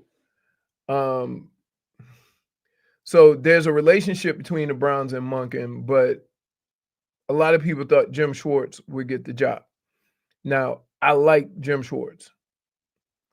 He's very abrasive in how he goes about doing things. But like I was telling the guys yesterday, that is basically a defensive-minded coach. They're all that way. They're but he's like he's fight you in the parking lot kind of crazy. Right. There's coaches that are like that, which is not necessarily a bad thing, but the only people that appreciate that are the players, not necessarily the organization, not necessarily the media. And I don't know if the Browns wanted that smoke. So they decided, and guess what? When everybody started backing out, everybody thought Jim Schwartz was going to get the job. Well, I thought that the thing is that they were making everybody keep Jim Schwartz. Right. That's what I thought too. And that's why their candidate pool kept going down. Like I had questions whether he would be the coach because of his intensity. Right? Just imagine Dan Campbell times 5. And so that doesn't always rub everybody the right way. The players don't care. Look, you be who you are. But that is, the thing that I think. But he's pissed, Jim Schwartz. Like, yes, because he really thought he was going to get that job. And so you had all these candidates to try and keep Jim Schwartz, and then it ends up to a point where Schwartz thinks that he's going to get the job. You pass him over for a guy who is looked upon as the reason Jim Harbaugh got let go in Baltimore. Correct. Nobody wanted Todd Monken. He's right. Todd Monken. Right. And when you look at, and here's the one thing that I would say about coaching hires as of late. You have the 4 or 5 guys who are coaching lifers. That means that if they want a job, they're going to get a job. That's the Mike Tomlins, John Harbaughs, the Andy Reids, the Jim Harbaughs. Those guys, somebody always is going to be looking to hire them because they've proven that what they can do with a franchise. But for the most part, all of the other hires have been new, young, up-and-comers. So that's why, I'm shocked that they hired Monken, but at the same time, I thought I would have been a little shocked if they hired Jim Schwartz. Because that's not the way, the NFL's been hiring lately. I've been seeing some crazy stuff, man. Like that. Did you see the Jets, Vlad, reached out to John Gruden to be an assistant? That's what they say. So you don't believe that the Jets did that? No. Because it's really hard for anybody to talk to a guy that has a lawsuit against the NFL. Why is it hard? Because Brian Flores is on a coaching staff with a lawsuit against the NFL. He's suing multiple teams. Right. And that was because Tomlin looked out for him, I mean he's currently a coach though. He's a coach for the Vikings. Right, but that's already been settled. I mean, for the most part. That was already settled. But I'm just saying with Gruden has Gruden's lawsuit still going. So is Flores's. No, wasn't Flores already? No, dude. Flores is still going on. It's still all in stages. He hasn't had anything settled. I don't know if it's against the NFL, maybe against the Dolphins, maybe. But I mean, if you're suing multiple owners of the NFL, you're suing the NFL. Okay. Oh yeah, you best believe they're chit-chatting it up. But the thing is, I think it's see, the way I took it, Vlad, was I think Gruden's like, wait, you want me to coach but not be the head coach? I mean, I'm John Gruden. Aaron Glenn's time is, it's I'm sure he's on borrowed time. Hey, Vlad, that's the reason why I wouldn't think he would hire the John Gruden when you're on borrowed time. Why would you hire a guy that if things start happening, they'll easily replace you and make him the interim? So my question, Vlad, my question is this: is that, and here's what I hate about coaches that take over jobs like the Jets. Like it's going to be a struggle for the Dolphins right away too. But they replaced everybody. The situation was bad when he got there. And how fast do people lose their patience of still being bad, even though the situation that you went into as a coach was terrible in the first place, right? Like, and so to say Aaron Glenn's days are numbered, well, everybody knew the situation he was going into. So why are we all of a sudden saying, oh, we got to get a new guy, when I don't care who was the coach, you were going to go through this year. No, but I mean, it also depends on it could be the similar situation where when Flores came, where he was hiring people, and then, I mean, he just got hired. After 1 year, a lot of his personnel were leaving or being fired or being replaced. And that seems like what's going on with the Jets. And it just seems like Aaron Glenn might be a little bit in over his head. So if you notice, a lot of the new hiring he's made are not people that can replace him. You understand what I'm saying? Savvy move. Yeah, like you're not going to hire John Gruden because John Gruden can replace you. You're not going to hire a coach who's had other experience who might be very good being the coordinator of a certain side, but if they've had head coaching experience and you don't start out great, guess what? You're going to be fired, and that interim coach is going to be the person you hired. And looking at the Brian Flores lawsuit, so the lawsuit has faced procedural delays, and according to a February 2025 analysis, some of the claims has weakened over time, though it continues to challenge the league's fundamental hiring structure. And it's basically the league is in, as of early 2026, the case is in high stakes litigation with the NFL appealing to the Supreme Court regarding mandatory. So it's still ongoing. So it's still ongoing, but I guess the NFL is trying to appeal because I felt like the court. Well, it's also I will say, if you want to talk about lawsuits, like Brian Flores' lawsuit, it's not like Brian Flores is suing for something that has really bad baggage with it. From his perspective, he feels wronged. Right. John Gruden got fired because he's suing for wrongful termination because he feels like the salacious emails where he made racist comments about DeMaurice Smith, that he feels it was wronged and leaked. So he would be the grenade for all of that rather than the practices that were in those emails. Right. And even if the NFL was wrong in releasing those emails, the fact that the emails released and the content in those emails can't have the NFL be associated with John Gruden. It makes him a Molotov cocktail. But I could see with the Jets, because don't people say like the Woody Johnson's like teenage sons basically run that team? Like I could see them loving Barstool John Gruden and being like, that's our guy. I need 45-47 to give him a job. That's what I need. You think if Trump gives him a gig? Yeah, well, he was the ambassador of England. He was? Oh, you mean Woody Johnson? I thought you meant John Gruden. No, not Gruden. I mean, Trump I need 45-47 to give Woody another job. Just picture John Gruden having crumpets with the king. Yeah. Why split banana, huh? You like it with that tea, huh? We'll take a break. Mixed Bag is coming up next.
All right, welcome back. Tobin and Leroy here with you on FM 104.3 WQAM. Take you guys up until 2. It is time to get to the mixed bag. By the way, going to give away a 4-pack of tickets right now to caller number. What do you want to do, Jennifer? Caller number Hooda Doodles. I don't know why the number 6 came to mind. LeBron. There we go. Caller 6 right now to 305-567-0560. He's going to win a 4-pack of tickets to Bare Knuckle Fighting 50 Evolution at the James L. Knight Center on Saturday. If you want to win a 4-pack of tickets right now, caller 6 gets the tickets at 305-567-0560. We'll have one more 4-pack to give away tomorrow, but right now, caller 6 to 305-567-0560 wins that 4-pack of tickets. All right, here's what we got for the mixed bag, ladies and gentlemen, here today. As Norman Powell, he wasn't very good yesterday on defense. He got it going late, too. He kind of had a slow start, made a little run-ski. He got it to he got an and one, got to the Heat to within 3. Then there was a foul late by Jaime on Boncaro. But this was Norman Powell saying he's got to be better on defense. I mean, I got to be better.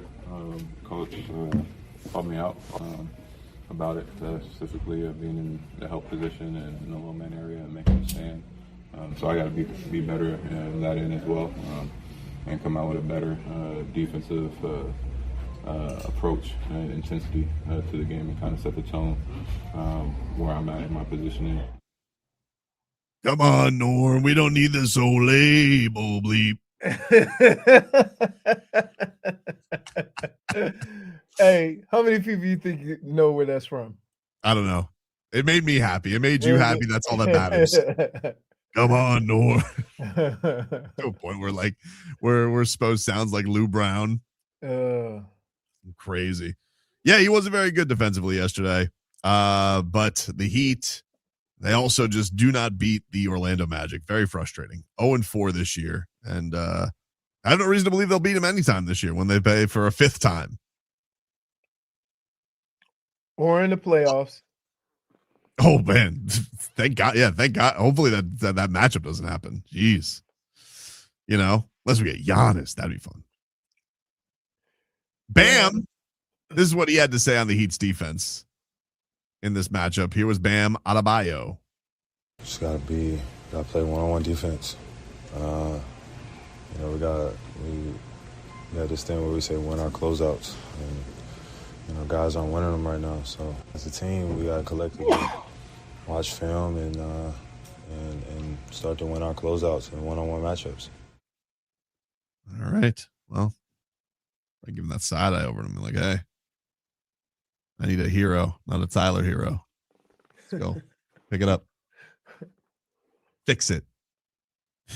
You think Bam just goes to Norman? He goes, hey, fix it. You think they got into these bad habits when they were running and gunning earlier in the year?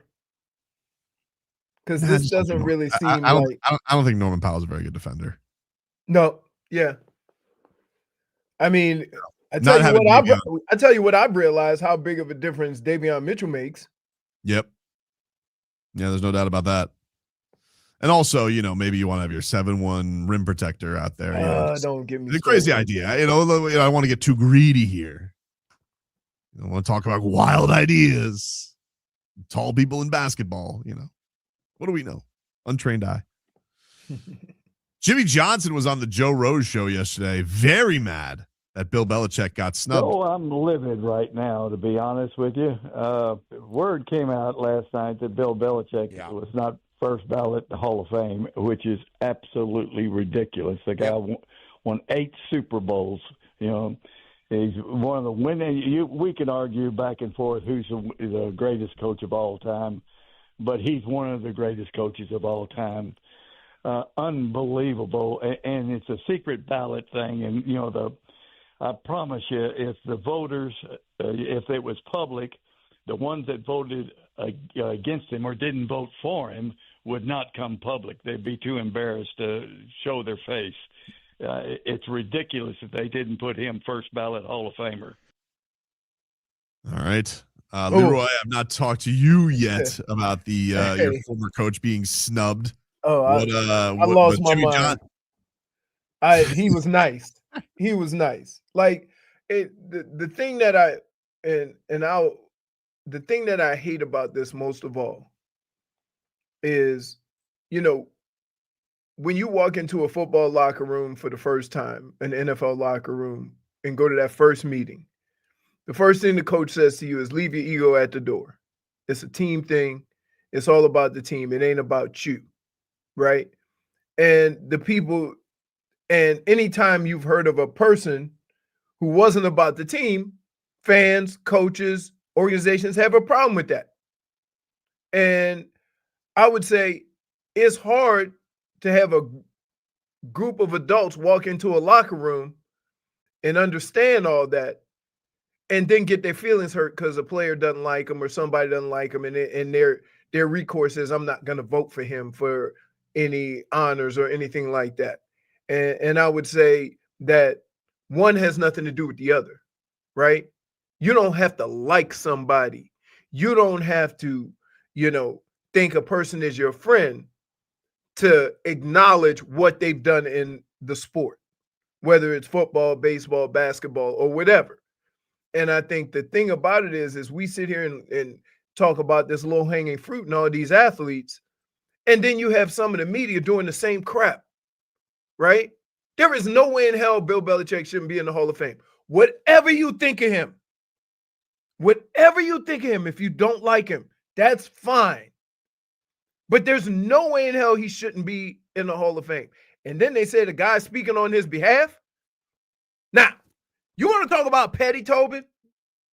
When I tell you, and I say the name of the guy who was speaking on Bill Belichick, trying to convince everybody not to vote Bill Belichick in on the first ballot, you're going to understand how this all played out. Bill Polian. Yeah, I saw that. So think about that. Like, how can a room full of people not hear this man talk and go, oh, he got some petty in him? That's it. That's all it is. It's about his feelings, how he feels. It's about him being selfish. It ain't about the Hall of Fame. What about the cheating? On. Huh? What about the cheating? What do you mean? What about it? What about it? Is it not a stain on the resume? No. I mean, he cheated. He cheated. His quarterback cheated. Mm-hmm. Is it not? I'm not saying that he can't get in ever, but like Terrell Owens had to wait a year for what? For being a meanie pants to the media. Okay, this what does that have to do? What did that have to do with his accomplishments on the football field? It didn't, but it was. It's not. I get it. That's what it is. It's a football Hall of Fame. It's not how well you interact with the media. It's the football Hall of Fame. It ain't the media Hall of Fame. Right. It ain't the personality Hall of Fame. If people have been held off first ballot for less than cheating the game, I mean, maybe there's something to be said for not saying that he never gets in. I'm just saying lesser crimes have gotten people delayed. That's it. So Tobin, you're telling me Tom Brady's not a first ballot Hall of Famer then, right? I mean, if that was thrown out there, Vlad, I would have to say, you know what? Consistent's consistent. Because if you're going to be inconsistent, Belichick's not a first ballot Hall of Famer, then Brady should not be a first ballot Hall of Famer as well. If Tom Brady has to wait a year, Vlad, to keep up the integrity of the Hall of Fame, then that's perhaps what we should do. Maybe never, because he did the. Why are we using Hall of Fame to make a point? Yeah, that's what I'm saying. And I'm getting sick and tired of people who's going to chat, oh, he cheated. Oh, if you cheated a couple times. You know how many people in sports cheated? Okay. Yeah, people have been arrested for drug use and violence, and they still gotten inducted into the Hall of Fame. That means they weren't looking at that. They weren't looking at what they did outside. And if people are going to be upset, why wasn't Super Bowls or championships taken away from them? Why is there no asterisks? This is an asterisk though. Like, if you can only put on asterisk on certain things like this, I think that's where it goes into. So is like, do we do that to every player on any one of those teams? I mean, you could. It could be a part if it's part of the story of the New England Patriots is that those guys are rat bastard cheats. It is. If I was Bill Belichick, wherever Bill Polian is living, I would buy the house next door, get a big ass screen, and keep replaying of all the times the Colts lost to the Patriots in conference championships, just to remind them, because that was some petty stuff. I mean, he obviously just reminded him. But you don't he hasn't forgotten. I don't think he needs a projector. He obviously all you're saying, people could feel that way. But when it comes out of Bill Polian's mouth, it's being petty. Don Shula thought the same thing with Bill Belichick. He thought he was a cheat. It doesn't take. Listen, you cannot like the person. What I'm saying is, when you're electing people to the Hall of Fame based on their accomplishments in said sport, what are we doing? But you can't talk about his accomplishments without talking about how some of those accomplishments occurred. So same thing with Brady then. That's all I just keep it fair. Vlad, if we're having a discussion about whether or not you want to keep Tom Brady out of the Hall of Fame for an extra year, I'm here for it, dude. Whatever you want to do, baby. That's why we can't. If you want to keep him out for a year, keep him out for a year. That's all I'm just saying. If you wanna. We'll see. There's no way in hell they're gonna do it though. Probably not. But if you wanted to do it, probably not. So if you told me that they did, if you told me they did, I actually would have more respect for it, because this is now you're starting to put a consistency of this. With all the crap going, with all the crap going on in the world, now we all gonna make moral stands. What does this have to do with? Well, let me ask you this: What does it have to do? What does it have to do with football? Nothing. We're talking football. Exactly. It's the Football Hall of Fame. They hold up the bylaws of football. This guy cheated, and he's not saying he's never getting in. He's not getting in for a year. But what if he dies? He's not dying. Get out of here. Don't say that. Don't say he's that, Tobin. Die. That's the thing, Tobin. Guy's banging like a rabbit with a 24-year-old. He's fine. Guy's got more blue chew going through him than Tar Heel. This is why, and then all of a sudden it's bung bung. You're dead. This conversation, before we had it, we knew exactly where it was going, because you're a little Bill Polian. I'm not a little Bill Polian. You are. That's the name of the album, by the way. Little Bill Polian. Little Bill Polian. You are. We'll take a break. We're back after this.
I just got so stressed out, dude.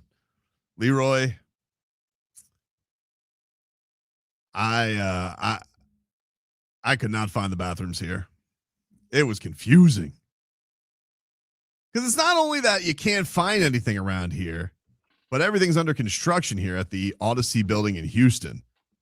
And so I was like, I don't know where the hell I am. And then I got to bother people. And I'm like, I don't want to bother this person. They're off doing, doing jobs and whatnot. But and then the thing that was really stupid about it is I ended up being like right next to I went completely loop-de-looped around this entire building. It was right down the hall. How far are you from your hotel? -1. It was like 2 miles. It was like a 10-minute Uber ride in the morning. Oh, okay. I was like not close enough to walk. Not close enough to walk, especially me not knowing how to get there. I probably could do it now, like going home. I'm not in a rush. Like I didn't know. I was just like, let me get there quick, figure out how to get in there, make sure it's all set up. Now I'm not really rushing anything. I don't got to be anywhere until like tonight. So I'm free and easy now. But no, it's weird. There's just like they're remodeling all around here, but then there's people in cubicles. I don't want to bother somebody in a cubicle. They're busy. You're not a tour guide. Found somebody in a promotions closet. They helped me. It is funny though, like in radio buildings, how some things are just the same. I'm like, I know this. Engineers hang out in here. See all the towers of computers. You see props. That's a promotions building. Bunch of studios or just a couple? No, they got like 6 stations here. Oh, okay. They got like 6 stations here. I wouldn't say like they're not as big. They're right. Like, it's probably all more compact. They have a lot of stuff, a lot of office space dedicated here. And then I found like they're putting their new paint up there. They have a timeline of Houston radio. I'll go read it later. I didn't have time. I had to get back. Headlines are brought to you by Doral Kia. You always pay less with your Pricito at Doral Kia. Visit us at Doral Kia or at DoralKia.com. I don't appreciate you calling me Little Bill Polian, by the way. I'll talk about that more and more as I want. I don't appreciate it. Dude, I can read. Hold on. Let me find this. You ready? Here's what it says. Absolutely petty. Bill Polian was a huge influence in Bill Belichick not being a first ballot Hall of Famer, with an anonymous voter saying Polian told voters Belichick should have to wait a year as penance for Spygate and Deflategate. And I'm thinking to myself, wait a minute, this is not the CFP. Everybody have their own personal individual vote. This is not a court case where he's the foreman. Everybody has their own vote that's supposed to be anonymous. So why is he standing up front trying to negotiate the terms of the Hall of Fame? Listen, the old hold on to grudges. I don't know what to tell you. If everybody felt that way, fine. But there shouldn't be one person trying to convince the other people to feel the way he feels. It's your own personal anonymous vote. Poor Bill Polian. He's sitting there. He's the jury foreman. He goes, I don't know if he's guilty. Let's stick this out for a little bit. Everybody wanted to go home. He wanted to hear the case. Listen. And if he convinced people to do it, then they should all have to show their face. Well, yeah. I mean, it is a little bit of a don't do it and then go hide. That's the thing that gets me. Is that you do that, and then you go run hide and say the vote was anonymous. It wasn't anonymous if somebody could convince you. Yeah, but here's the thing I would say with that. I don't like that. I've never liked that in baseball, right? Remember we had the one guy who didn't vote for Derek Jeter because he's like, oh, I don't believe somebody should be unanimous. It's like, what? That doesn't even make sense. He owned it. I don't think he ever did. I think I think somebody forgot to vote for Ichiro as well, and nobody ever owned that. The only guy I think who's been unanimous is Mariano. But at least with that, you're like, all right, you want to come out and tell your vote? Fine. If you do have this committee and everybody all of a sudden is like, no, that's how you voted. Well, then like you're gonna go with this with every candidate that comes by. It does take any piece of whatever the situation is out of it of trying to put this process together. I get it. I understand. He's a Hall of Famer. Nobody's going to deny that Bill Belichick is one of the greats, but he also did some shady things. I don't want to sound crazy for saying this, but I'm going to go ahead on and say that's football. That's sports, right? It happens more than you think. I understand that cheating happens, but when you do it more successfully than everybody else, you're going to get the target and you're going to have to deal with that stuff. Everybody has. It's happened in baseball. All the guys who did steroids have been penalized for it and have not gotten in. They're never getting in. Steroids is a different kind of animal. How? It wasn't against the rules. So I have a hard time being a damn grown-up, right? A very hard time being a grown-up and saying that they were given a substantial advantage because their balls weren't as filled up. Right? Like, okay. Well, that was more of a Brady crime. This guy was spying on people. And by the way, was doing it all the way through his career. That's what happened with. Who doesn't? I don't know, Vlad. Wait, nobody else seems to have the funny thing about all this is that I have never met a coach who wasn't paranoid of somebody seeing their stuff. Yeah. And I'm like, it's pretty remarkable that we have stooped to that level when, like, if you have Myles Garrett standing across from you, what you running don't matter, right? I get that, but if it wasn't a big deal or they weren't paranoid about it, then why do they make it such a big deal? I think sometimes people make a big deal about not what, but who. You see what I mean? That obviously it's you not win the what, most. It's not what was done, but who was doing it. And because he wasn't well liked, it kind of came across, oh, he's got a serious advantage with, okay, calm down.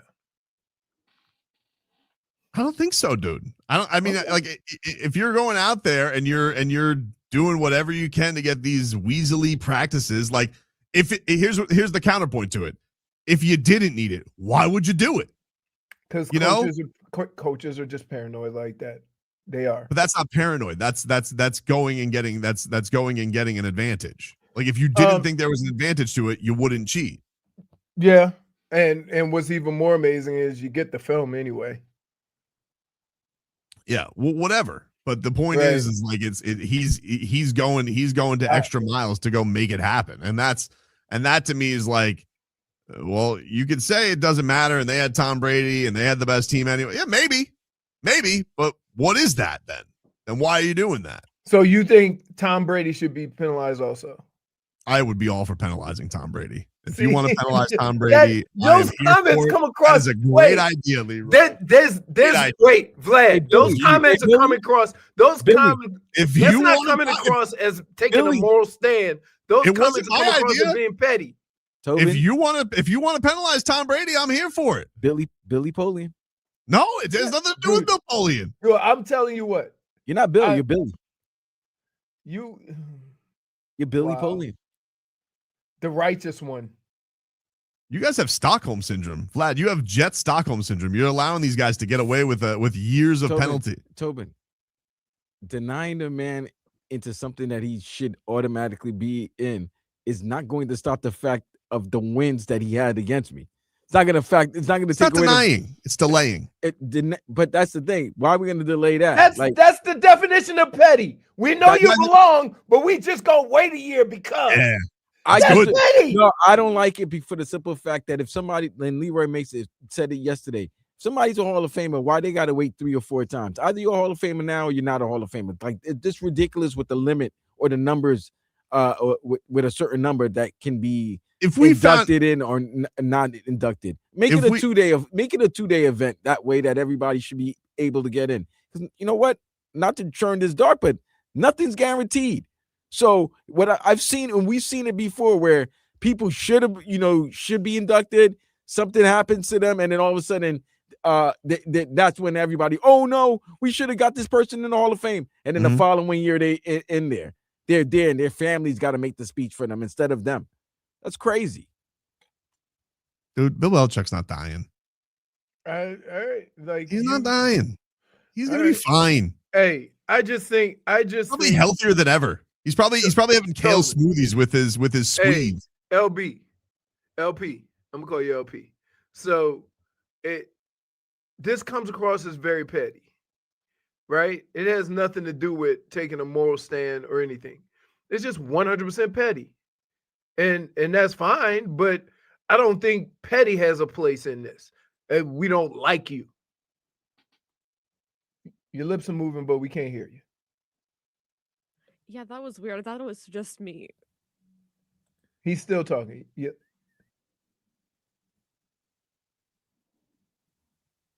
Tobin, you're muted. Unmute your mic.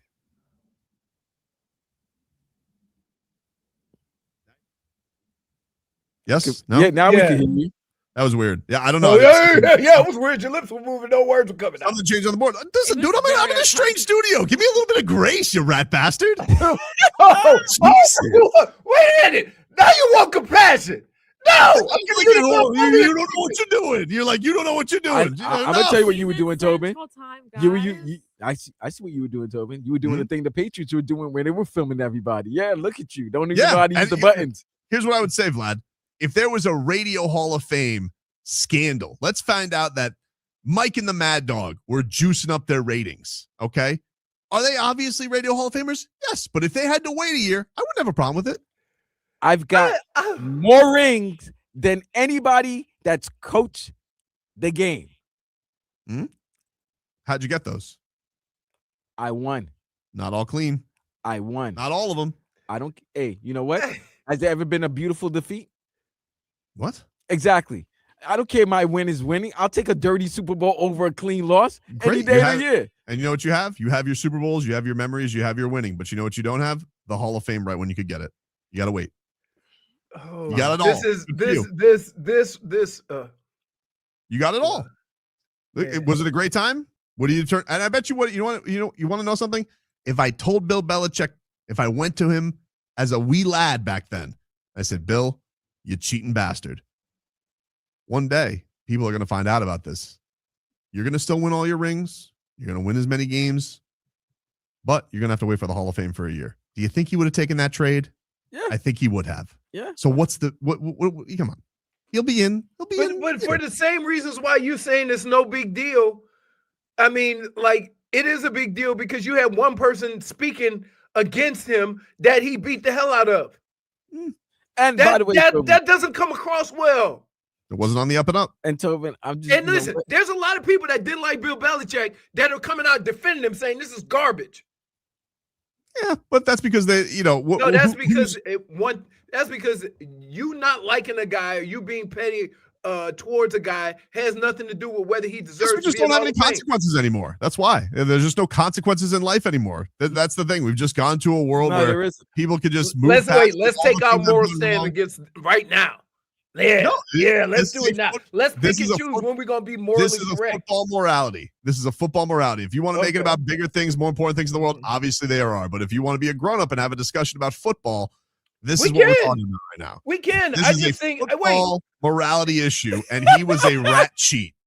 Can you say football morality in the same sentence? I just did. It burnt your tongue, didn't it? Do you want to know? You want to know how I'm in Texas? I walked in. Somebody said howdy. I walked to the coffee lounge here. There's a sign. I swear to God, it says this. It says, let me read this. There are 2 times of the year: football season and waiting for football season. I'm like, that's Texas. I'm not making that up either. It's literally in their cafeteria. Love that for them. 2 times of the year. I'm surprised you didn't get a howdy. Howdy. I haven't seen many people. I've been in here. I've been afraid to leave. How many stations are there? 6. Just like us. I'm in something called The Bet But I think it's just robots. I don't think they have anybody really talking here. Yeah. I mean, you know what? It's weird. It would seem that I would be on the side of someone who would fight for, that stuff. But like, I just think like, yeah, sometimes. No, you wouldn't, because this is what you always do. I think there's part of me that respects it about you because you don't like to whine. You don't like to whine about, oh, we missed a kick. We could have gotten it done. Don't whine about the refs. You should have won it somewhere else. There's beauty in that. And I love that for you. There's reality in that. You have great, there's reality, but there's also a little bit of ostrich head in the sand, but that's fine. That's the way you go about life. And that's beautiful. I love that for you. That I have control of things. I could have determined the consequences, and you don't want to be like, well, there was cheating, well, there was corrupt refs. But I'm sorry to say, Leroy, sometimes there is. And Bill Belichick, in this case, he has gotten all of the accolades and all of the riches, and has gotten all of the fame and the fortune from it. You gotta wait a year. Sorry, you don't get the first reservation at the restaurant. You gotta wait. Bill Polian, your table's over here.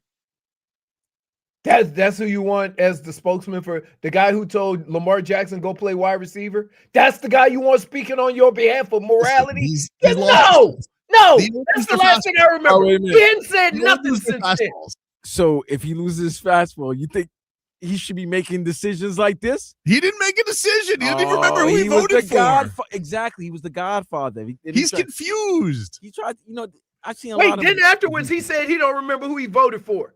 Yeah, I know. That's leave him alone. He's an old man. Oh, now you want to leave the old alone? All the stuff you said, all that is fraudulent. No. How you gonna take him off saying to say I forgot? Well, he's old. The old forget things. And own it. Own it. He didn't even have the courage to own it. I would own it. No, you wouldn't. I would own it. So I would own it. Tobin, you don't have a problem with the fact that everybody's saying he was the one speaking against Bill Belichick, and then when they ask him about it, he didn't have the courage to own it? That's cowardly. That is cowardly. The old man very brave. Own it. If that's how you feel, own it. He's 83. So what? I don't care if he's 103. If your mouth is old enough for you to get your butt in that trouble, your ass better be bad enough for you to get it out. If a room full of 49 other men, if a room full of 49 other men can get bullied by an old man, then you got to look at them. They were all the cowards, not him. I'm off on all of them. Well, doesn't sound like it. It sounds like you're only mad at Bill Polian. No, because again, he's the ringleader. I don't know who else didn't vote, but we know that message came out, word came out. He was trying to convince other folks. Well, thanks to our colleague, one Trevor Harris. Yep. He actually gave me the list of the 50 voters of the NFL. Bill Polian, and let me give you 17 that are not writers. One, Mary Kay Cabot. Well, she's a writer, but she's an at-large, right? She definitely voted for him. Tony Dungy. I can see bag for him, eh? I can see Tony voting. I can see Tony and Bill Polian tag teaming. Pause. But I can see them being, I could also see Tony Dungy saying, "I don't care what they say. The man's a Hall of Famer too." Yeah, but I also lost to that man. A right. lot. I got you. Okay. Go ahead. Dan Fouts never won one. Just petty because he never won one. This guy got 6 of them things. That's just petty. Maybe if he would have cheated, he would have gotten one. James Lofton. Lofton looks like he's a by the book type of guy. He looks like he could be talked into, like, stands for what's right. Yeah, like Bill Polian's like, come on, James. Terrible people. Yeah, I can see that. Sal Powell. He voted in. See, this is why I know Alex Marvez can't be the one that voted against him. He does wrestling. That's what Belichick does. That's a wrestling move. So there's no way Alex Marvez of AEW is going to be saying, it's going to be like, nah, Bill can't get in. So could go either way, though. He could have loved the actual plot twist. Sharon Williams, who I love. Is it Sharon or Sharon? The one from Dallas. Don't know. She spells it Charean. Maybe Sharon or Sharon. I don't think Barry Wilner. I don't think he's one of them. You can't just pick on people's names and be like, that's the guy who did it. No, because that's all we got. This is like that's a win, that's a loss. What the hell are you talking about? Hold you on. ain't playing that. Wait, no, Vlad. I'm gonna defend you. We are playing. That's a win. That's a loss. With Hall of Fame folks, you do it every year. No, you are not gonna sit here and talk about this. It sounds like you're doing. That's a person with a moral compass, and that one's not. No, because I know, and I bet because as being you got to call a lot of these people, so you've talked to them, so you kind of know, you kind of can gauge where they might lean. Well, let me know who voted against him getting in, so I could shake their hand. I'm telling you who's voted. I think Jason Cole, formerly of the locally. I bet I could definitely see Jason Cole voting against. Yeah, Bill he Belichick. does Yahoo. Jason Cole used to write for, I think, for the Herald. So hey Jennifer, let me ask you something. You haven't said a peep on this. What do you think about Bill Belichick having to wait a year? Honestly, I'm with Leroy on this one. Really? Yes. Wow. I can't believe that you seem to be delighting in it a lot more than I think. I don't think you're being honest, Tosh. At me because I've been yelling about this for 2 days. Because of course you would come with this angle. Why? I'm not coming with an angle. We had. You know what? I would just say this. You're being. We had a glorious show yesterday. We hit all the topics. No shenanigans. I gotta tell you, it was a good break. Because I knew the second I knew for a fact when we had this conversation, the next time you were on the show, right? That clearly, game over. Right. Between Giannis and Bill, you would have had a feast yesterday. Yep. I kept thinking about you. I was like, man, if he was here, I would exit the show immediately. Well, I had to my co-broadcaster on Dirty Boxing, Jason Anik, he's a huge Patriots fan. I got to comfort him, be like, yeah, sorry about Bill, man. He's fine. That's not what you did. Honest. Wait. Time out. Hold on. Leroy, J-Fake, you are comforting a Patriots fan? Yeah, I was like, sorry. Why Bill, would man. you need to comfort a Patriots fan? So he can laugh at his grief and misery? No, they're going to a Super Bowl.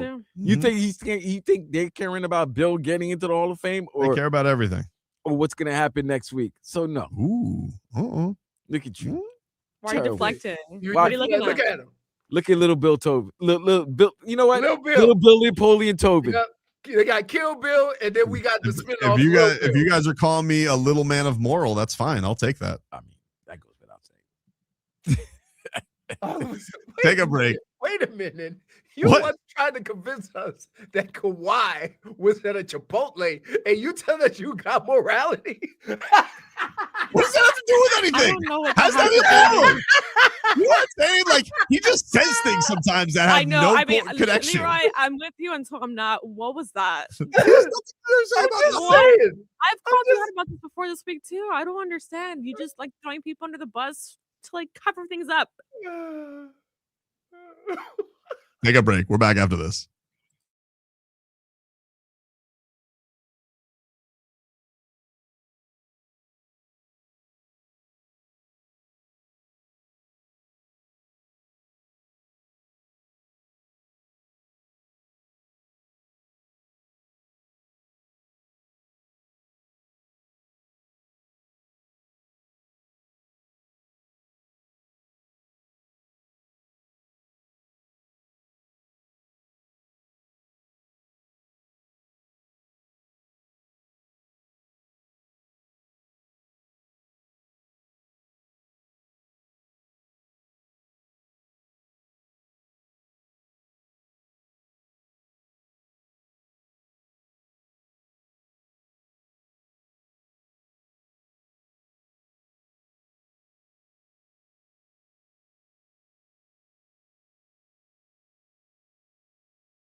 All right, welcome back, everybody. It is Tobin and Leroy here with you on FM 104.3 WQAM.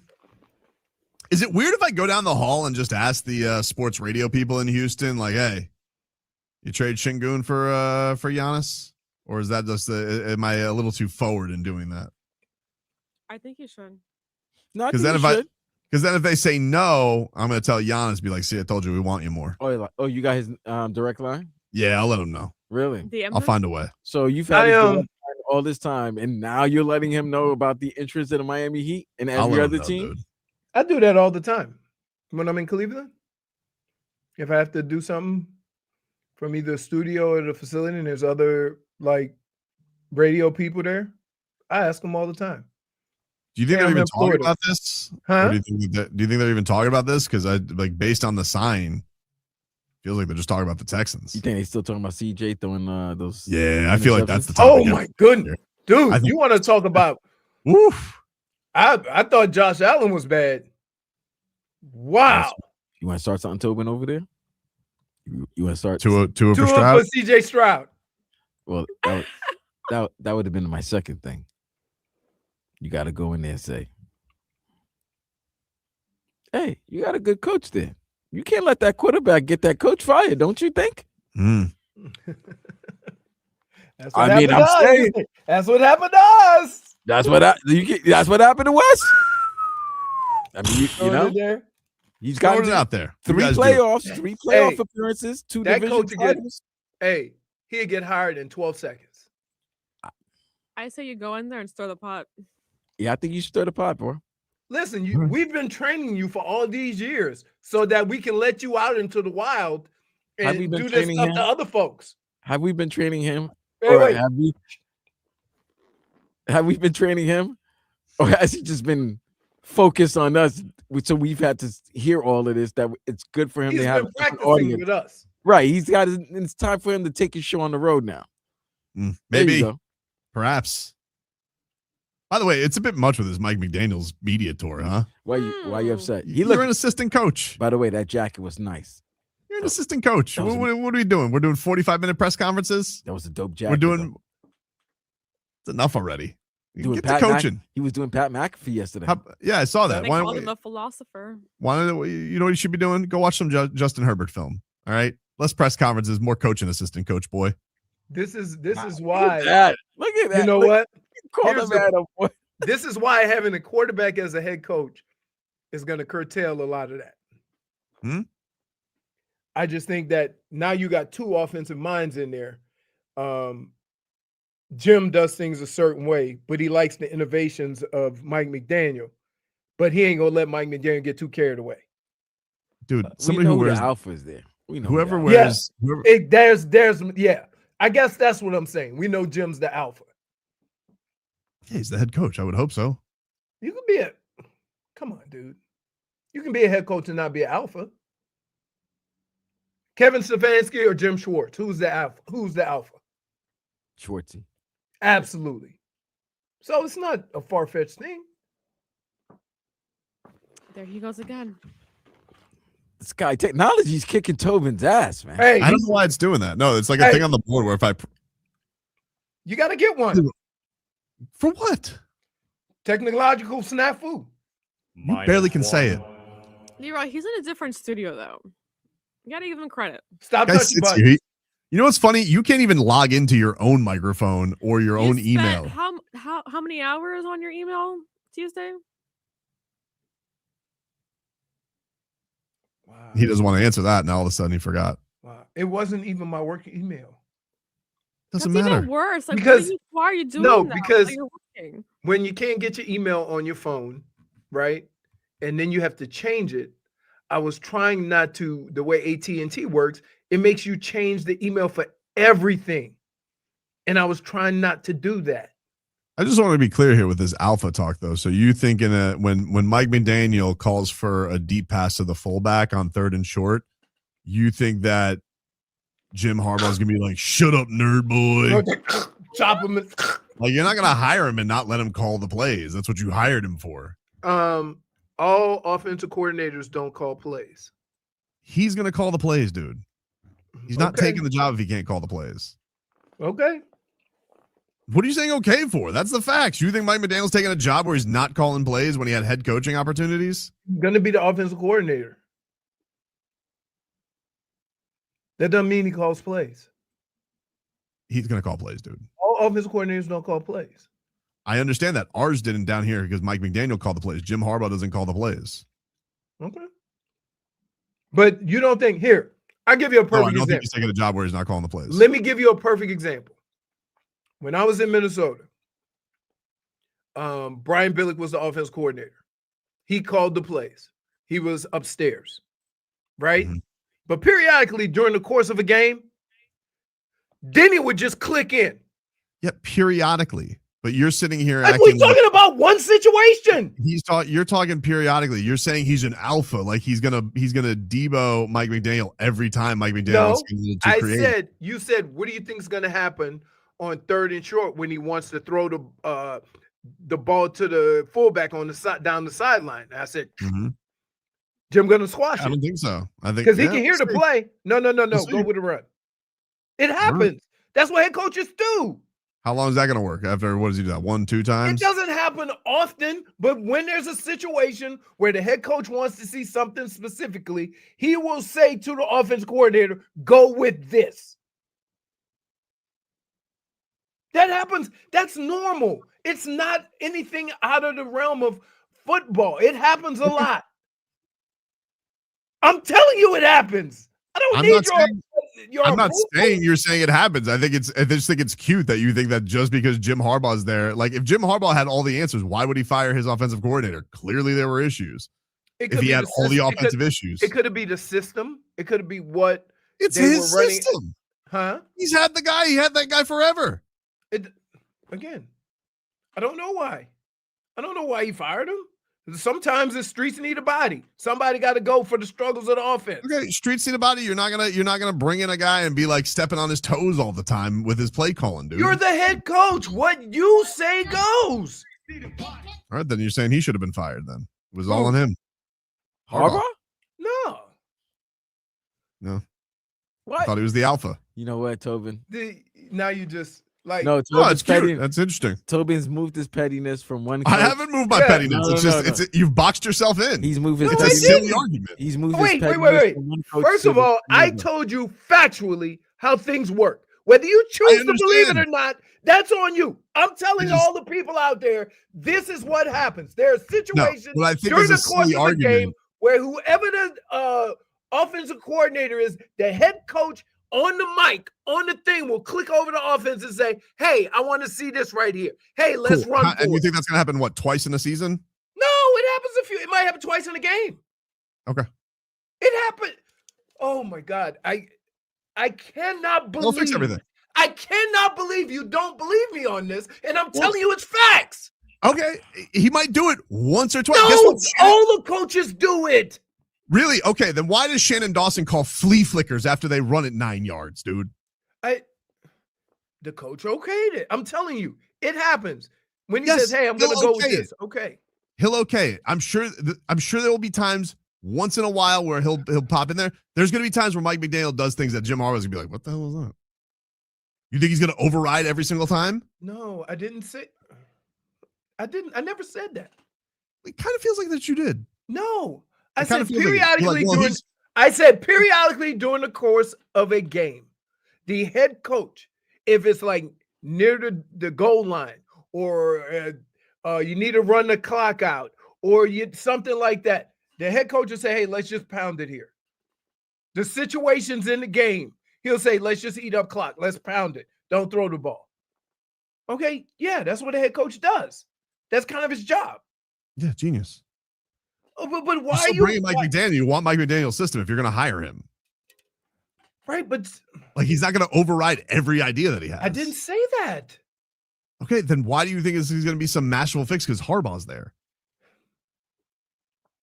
Because when that fullback lines up and goes down the sideline, Jim Harbaugh will be like, I don't like that.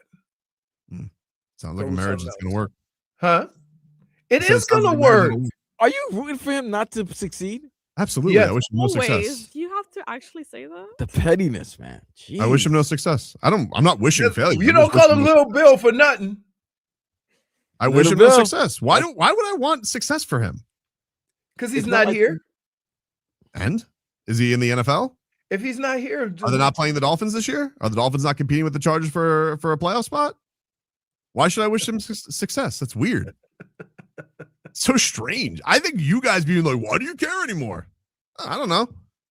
He's not the Dolphins coach anymore. He's not a head coach anywhere. Yeah, you're right. He's a coordinator. You wouldn't know it by his media tour. What's next? Why can't he? How many more? Why are you so white? How many more podcasts do we have to do? Man, wait a minute. Tobin, Leroy. Tobin's hating Mike McDaniel like he's the football version of JJ Redick. I mean, you might as he's one podcast away from being podcast boy. Hey, so Mike McDaniel has been Mike McDaniel since day one. And you used to love that. And now you don't. And now you got petty because you don't want him to do Mike McDaniel stuff other places. He's always been consistent with who he is. Don't know about that. What do you mean? Don't know about that. I don't have time. We got to take a break, but don't know about that.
Welcome back, everybody.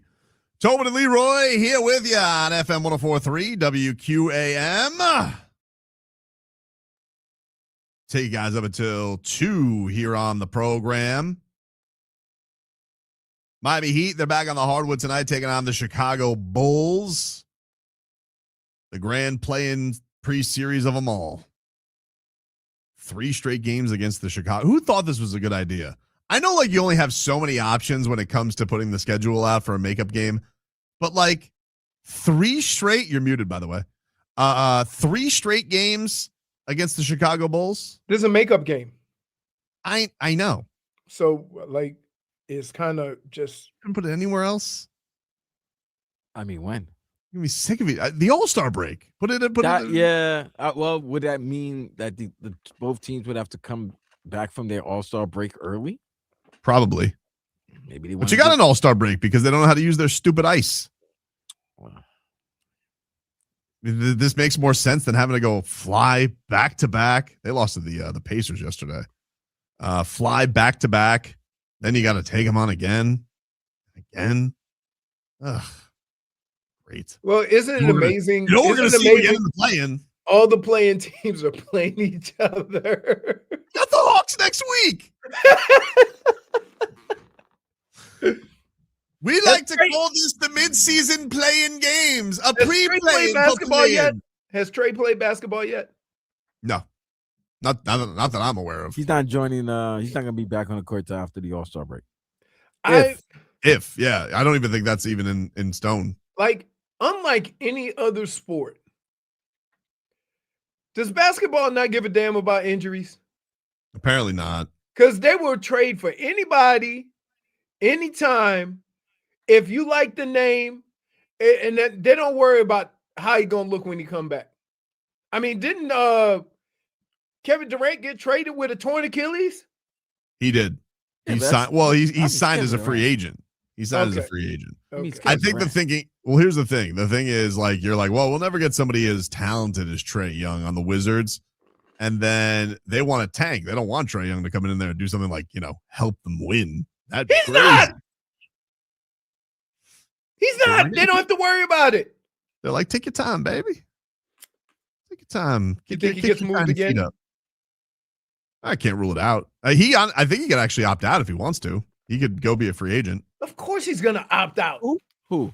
Only person that ever signed to keep signing with the Wizards is Bradley Beal. I don't know, 50 million. Who's giving him 50 a year? Would you give him 50 over 2 years? Who, Trae?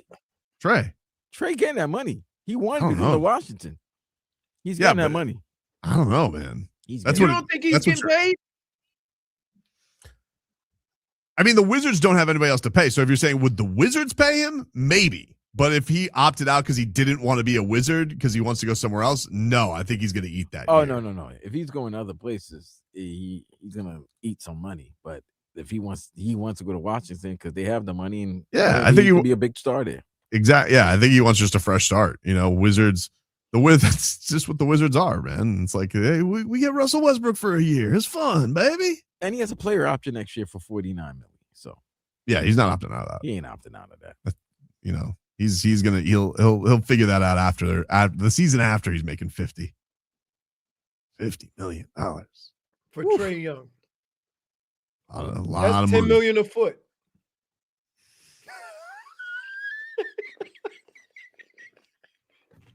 Point for Leroy. It's very expensive. You go to Home Depot and you're like, how much per square foot? 10 million. What? You could have this block of wood at 10 million, or you could have Trae Young. Give me Trae Young. Seems like a bargain. Oh man. Jose says, I'm sure Giannis wants to play with a healthy hero more than Bam. Bam is overrated by the organization. I don't think that's the truth, dude. I think that I think that he would prefer to play with Bam Adebayo, but that's maybe he does want to play with Tyler Hero. Apparently he's intrigued by a lot of things. Everybody's like, oh, he's intrigued by the idea of playing with Anthony Edwards. You know, he's got all these ideas that are going to be out there and reported. But as far as the doesn't want to play with Bam, I don't know about that, dude. I think there's a lot of people that want to play with Bam. I mean, Bam is loved by everybody. Yep. Anyway, we'll take a break here. Final hour coming on up here on the program. Back with more after this.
Welcome back, everybody. Welcome back. Tobin and Leroy here with you on FM 104.3 WQAM. Get the headlines this final hour. Brought to you by Doral Kia. You always pay less with your pricito at Doral Kia. Visit us at Doral Kia or at DoralKia.com. The Miami Heat is back on the hardwood tonight. They're taking on the Chicago Bulls. Tyler Hero did not travel with the team. No kidding. According to Ira Winderman. Why we even mention that as news? You know what would be news? When he comes back? That he's actually playing. When he's you know what? So, is that the rule now? Yes. All right. That's fair. I'll abide by that. 11 games this year? I think so. 11 games. So we should make a announcement when the 11 games came up, not when the other ones. That's the norm. Ira tweeted out, foremost, Tyler Hero did not travel to Chicago for tonight's Heat game with the Bulls due to a glitch in the NBA injury reporting system. He erroneously had been listed as available on today's 11:30 a.m. injury report. Heat and Bulls currently listing no injury reports as of today. Until the glitch gets clarified. Erroneous, right? Erroneous. So now he erroneously who was put on. Hey, if you guys thought he was going to be available, he's not. Who thought? I bet you they would go, ooh, goody. Pylon Pete's back. The Miami Heat, of course, also in the midst of all the Giannis fodder. Everything's everything right now. Everything is all over the place. That's right, Dave South. The only time Tyler is available is because of a glitch. Totally fair. Totally fair. I can't even argue it. Why does he always get hurt during the trade deadline? He didn't last year. Oh, okay. Because he was an all-star. Right. Gets hurt a lot. I don't know what to tell you. That's Are you your thinking boy. that you think next Thursday he's going to be fine? Yeah. After he's traded or not traded. He ain't going to get traded.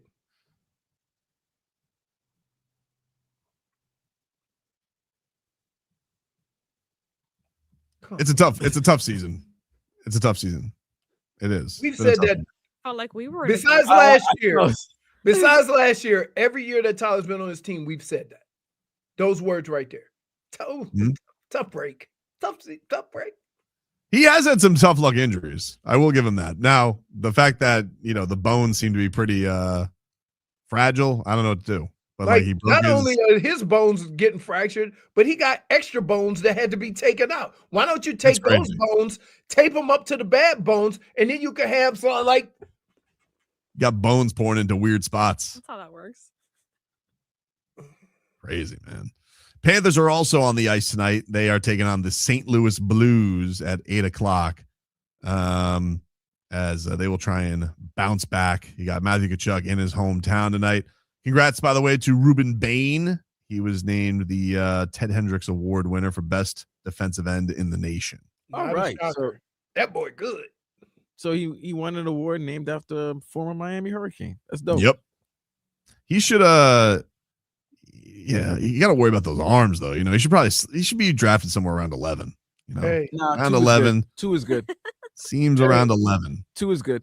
I went off on that too. The tiny arms? No, the fact that you turn on the TV and that dude's all over the field, and you telling me the reason why you didn't draft because his arms are too short? You need to be fired on the spot. He should be like around 11, a little outside of the top 10. Hey, or he should go to the combine like this, like a gecko. I think if Ruben Bain just basically was a torso, he'd still just gnaw your leg off. It's like you need guys like that on your team. I was saying, Tobin, I played with a guy exactly like him that was undersized. They put all this stuff on him. He ended up being a Hall of Famer, John Randall. I mean, you were there when we ran into John Randall. He's not that big.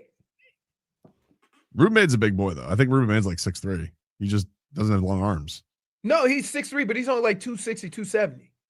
That's what John Randall was. And John Randall played over the center. John Randall played over the center at 2'6", 270 and made the Hall of Fame because he probably had, 7 or 8 years where he had 10 sacks from that position. So yeah, I'm not buying it. If they measured his thighs, he'd be number 1 overall. Couple Clydesdales on him. I got to tell you, Dave South, I don't know how to receive that. That sounds like he's a draft expert. I guess. Hey, yo. That's right, Vlad. That's a hey yo. That's all I'm gonna say. Sorry, I was doing other work, but then I heard the comment. That's definitely a You played with John Randall. That guy was, yes, he was. We fought every day. Every day. Because his motor, he practiced the same way he played. Like, I'm like, dude, we're not even in pads today, and you got eye black on like we going to war. Every day. I bring it every day.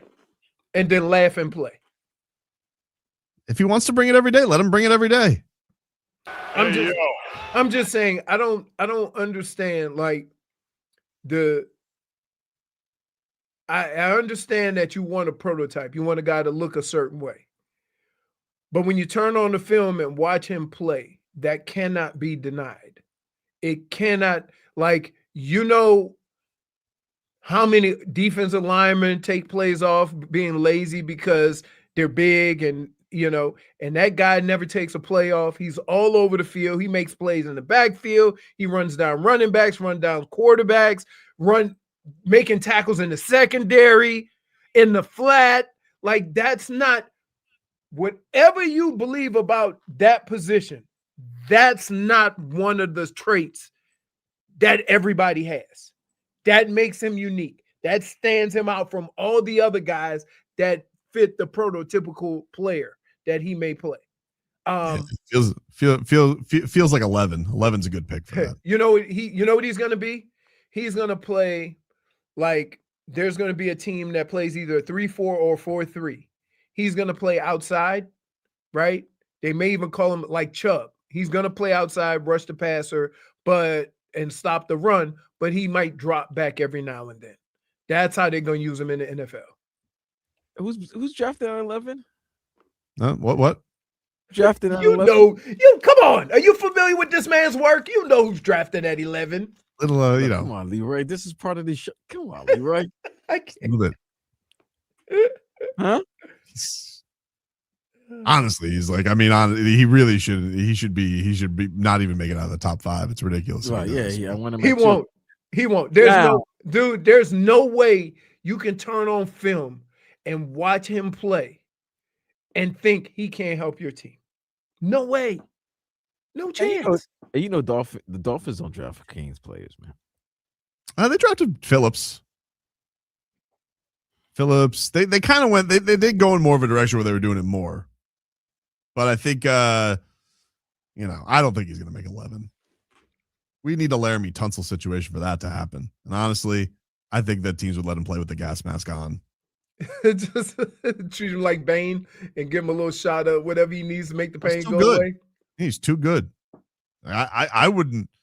I'm terrified if he ends up on the Jets. Like, he might not even be the first Dolphin taken. The first Canes taken. Oh, Maui Noah probably will be. Correct. Yeah, Maui Noah probably will be. I would like to know what all of the draft experts think is the difference between Mesidor and Bane, because they're very similar. And I don't know why Mesidor isn't getting as much hype as Bane. I have seen he's pretty.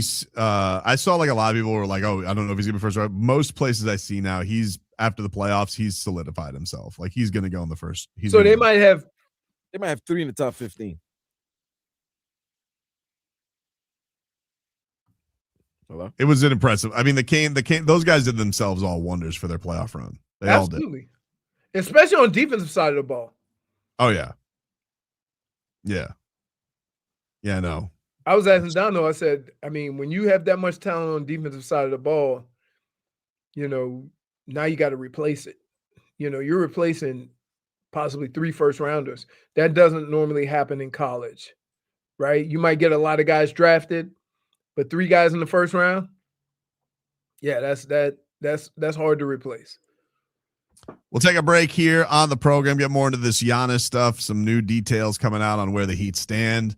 We'll give you that. Play a little Goosies, no Goosies before the end of the program. We're back after this.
Welcome back, you rascals. Tobin and Leroy back with you here on FM 104.3 WQAM. I'm in H-Town. That's Houston for you squares. Astron? Not that I've seen. Don't worry, folks. Don't worry, squares. He still don't know what time it is. Don't worry about that. He knows time when Astron is. He knows about time for Astron. You haven't seen no Astron in Houston? Houston's one of the. I haven't seen any Astron in Houston, Vlad. I got to be honest with you. It's one. I think it's too Astron cold for capitals. Astron. Dude, they got everything wrapped up in here. It's never too cold for Astron. I mean, I don't know what to tell you. There's been no jinx. Wait, why? Wait, you speaking from experience, Jennifer? No, see, there's a saying, but I'm not gonna say it on air. There's a saying that proves it. About Houston or just about Astron? Astron. If you want ass, you got to show ass. Is that the saying? Because that's the saying that I know. That's the saying, you know? Yeah. Chris Haynes. This is from Heat Culture's Twitter. Chris Haynes said on. What did I miss? You're correct. Garden Pool is never cold. Chris Haynes said today on Sirius XM. Oh my goodness. On Giannis Antetokounmpo. The Miami Heat definitely in play. Definitely trying to get something done. Golden State has long coveted Giannis. We've always heard that the potential pairing of Steph and Giannis, but I will say this. Do you think Giannis would like to pair up with somebody of Anthony Edwards' caliber? Well, hear me out on this, Greek freak, if I may call you. Okay. Hear me out on this, dude. What if, you call me crazy, you ain't retiring tomorrow? You come down here, figure things out, settle the kids down. You know, they get to know the school system down here. Lovely. You know, you're a train ride from Disney World. You know, Mrs. Freak can go and enjoy the beach, toes in the sand. Mama Freak. And Target. Oh, we have targets. 2 floor targets. Amazing. That is true. And then who's to stop Anthony Edwards from coming down here? He's tired of freezing his ass off too. We can make that happen, baby. What do we got to stop for? We got to just open it. Where do you have this money? Where do you have these trade picks? Draft picks? Where? Don't ever count Andy Ellisberg out. Don't ever count. We'll finagle the cap. We will mold the cap how we got to mold the cap. I got to tell you, Tobes. What? You are 100% taking a lot of liberties with this. Am I taking liberties? Everybody's taking liberties. Why don't I get to take liberties? You ever notice your liberties always fit what you want? Liberty. Why can't I take some liberties? Remember when Pat Riley was doing Ribbit at the thing because he couldn't remember the Liberty commercial? Oh my goodness, that was so awkward. That was so old. The old love commercials. The old love frogs. Why can't I tell you? I'm just freeing my mind a little bit here. I'm trying I swear to you, you know what? Leroy, you're right. And I love the entertainment. This is all entertainment. But seriously, this guy would want a team of Luka, Giannis, and Edwards. Who else is great? Shea. You and Jokic. You would take a team of that. It wouldn't. And forget the cap, forget everything. I'm not forgetting the cap. I understand the cap. I think it's. I'm just saying, like, if he wants to play with Anthony Edwards, you come to Miami one day. Let me tell you something. Ant-Man's not finishing his career in Minnesota. But here's the thing, guys. This is what I want you to understand. Yes, please, because the lure of Miami is not that tempting for players anymore. They can go to other places and live without the state tax.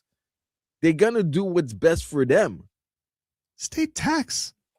What about the Astron tax? You know, sit here. There's a lot of places that they can go. Where? And then what do you think? Giannis gonna leave his wife at home and come down here?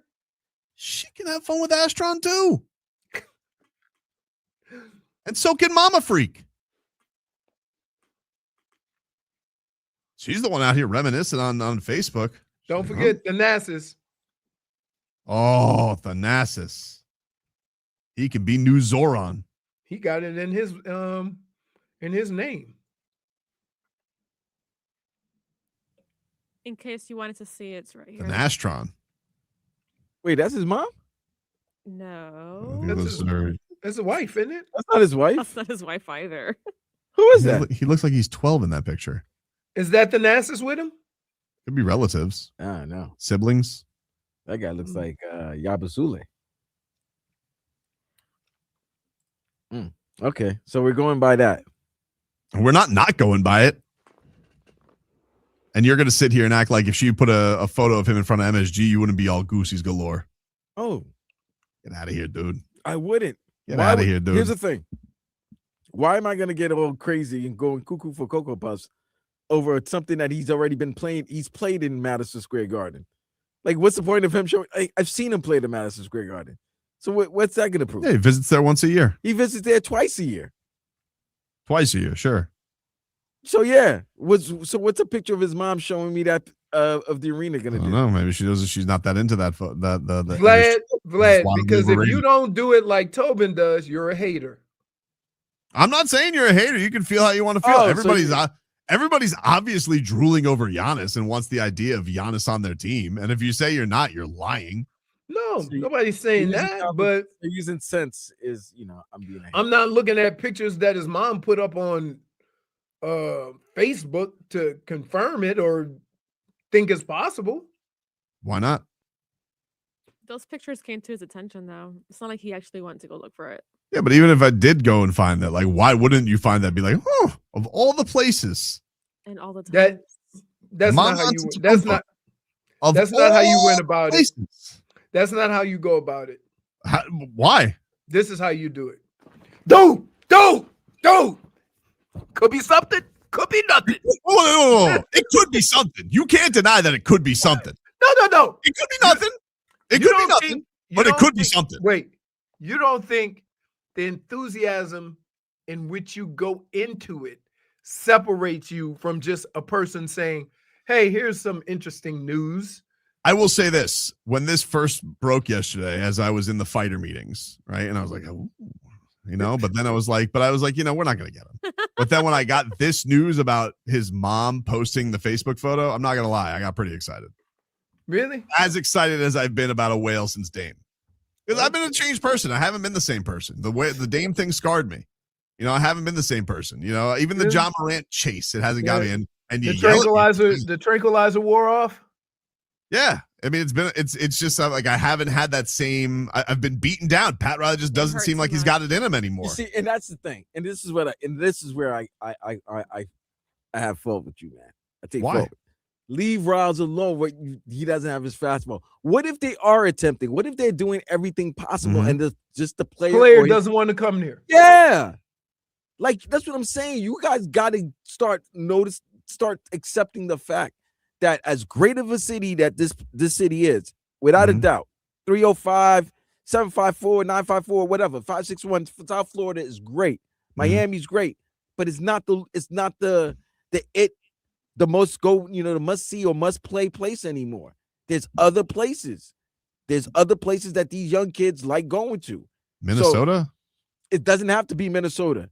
To stop saying Minnesota, just because they drafted. Well, that's one of the teams. So what do you mean? Minnesota. Okay, but then what are the other places? Golden State, where's that at? San Francisco, New York. Okay, cool, whatever. Orlando. Think about it. Orlando is more of a happening place or more go-to place now than Miami right now. It's a better basketball team. Better basketball it's not team. a more happening place. He loves Disney World. You got to understand, that's a big kid right there. It's a train ride. It's a train ride to Disney World. A train ride? A flight and a half hour. Train ride or 5 minutes away? What would you think? If it's Listen, you know what's be 5 minutes away. You want to know what becomes magical? What doesn't where become he's gonna magical? live? Wait, he might own Disney World by the way he might live in the castle. I don't know. I'm just preparing you. Like, don't go. You don't have to prepare me. I've already told you. What did you asked me earlier in the show? What I think? I said it's 25%. I don't think it's that high. But I know you, Tobin. I know you. You don't have to know me. If he goes to Minnesota, you're gonna be so upset. Like Leroy, I would be more upset if he went to the Eastern Conference. If he goes to Minnesota, I'd be like, well, but Yeah, but if he goes to Minnesota, he's like, why would you want to go to Minnesota? It's so cold. Why there. would you want to go to Minnesota? I mean, A better team? She's going to be like, yeah, I guess. A better team that's going to get what? Their head caved in by OKC? You think they're going to get their head caved in by OKC? Yeah, I kind of do. They went to they went to the Western Conference Finals last year, right? Was it last year or the year before? I believe it was last season. Okay. You don't think adding a Giannis Antetokounmpo is not going to give them depending on what they have to give up? I mean, Giannis with the high usage guard, that didn't work out so great with Damian Lillard. He needs a complimentary guy like a Drew Holiday. That's usually what's gone on with him. He's more like a LeBron type that doesn't need that guy who gets the ball all the time. And I love how you said, well, it depends on what they're giving up. And wouldn't that happen to be the same thing with the Miami Heat or any other team that goes after Giannis? Vlad, it would, but you would agree that if the Miami Heat gave up a lot of their young guys who their damn coach doesn't even want to play half of them, you would agree that most of the cupboard would still be here with them, right? Like if you still had Norman Powell, Bam Adebayo, Andrew Wiggins to make this thing happen with Giannis, like that's not a team that's bereft of talent. Where are you gonna get shooting from? Where are you going to get shooting? I said Norman Powell's still on the team. He's a shooter. They've been struggling. Fontecchio still here. You're gonna have to. Well, people struggle from shooting. That's sometimes guys go in a little rut. And then when y'all guys are going 11 for 30 at the free throw line, yeesh. Yeah, and Andrew Wiggins. If Andrew Wiggins is still here, he's having his best 3-point shooting season of his career. That's a lot of guys that's still on your team for a person for trading Giannis. Well, I mean, you guys can go look at the math sheet if you want, but the Heat have a $24 million trade chip because they have a corrupt guard who didn't play that they can add into any salary in any trade for this. So if you guys haven't looked at the trade machine like I have, I understand because I'm a little bit of a sicko. I like that, Tobin. I like that. But that's okay. That's fine. But the Heat do have a $24 million chunk of this trade that they can send where the Bucks don't have to take on anybody. They're just like, all right, cool. And they can take on young guys with Tyler Hero. If it has to be Tyler Hero, if it has to be Wiggins, then it's Wiggins. I don't know. So, okay, what if this? Would you apologize to Adam Silver if all this time you've been bitching and not bitching, rightfully so, criticizing him? If he would if this was all, if this is my make good, yes. If this was why would I apologize? This is what I'm. You see, that's why the Giannis is never gonna happen. Houston has beaten. Is he doing this on purpose? No, he doesn't even know it. He doesn't even know it right now. He doesn't even know it. I'm telling you right now. I don't know why that keeps happening. I swear to God, I didn't touch. You gotta be hitting a button. I'm not touching anything. I swear to God, somebody is messing with me from like the engineering room. I'm not touching anything. But every time that stupid program 1 goes off on the board, it goes off. But let me get back to my answer here. That's Adam Silver. I'm owed Giannis Antetokounmpo. I'm not going to apologize for anything. You're owed Giannis? I am owed Giannis Antetokounmpo. If anything, I'm owed Giannis Antetokounmpo and Anthony Edwards for him being a rat fink with this Terry Rozier trade and sweeping it under the rug, not telling us about a gambling scandal. I am owed at the very least Giannis Antetokounmpo, and I hope that he uses all of his meek might to make that happen. You see how the league is. Will I apologize to Adam Silver? Hell no, I'm not going to apologize to him. Hey. He should apologize to me. Send me Giannis Antetokounmpo. Timeout. Jose, 579. It's Dark Horse. Huh? Oh, Toronto is a black horse. He stopped his rant. It's a worthy correction though.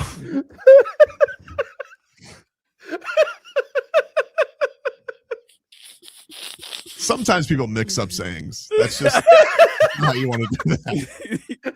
Wait, Leroy, didn't you mess up a saying the other day? I did. That's why I noticed it. Oh.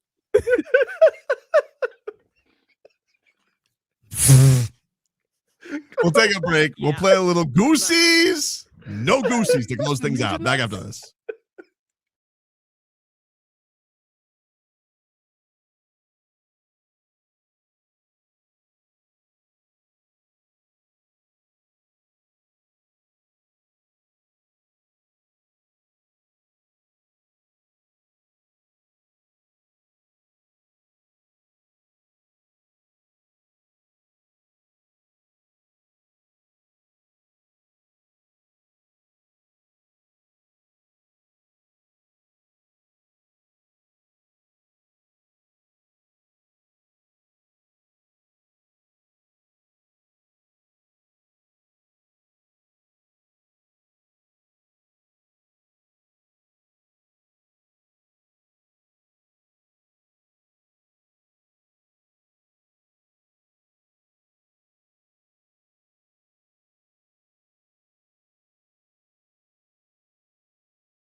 Welcome back, everybody.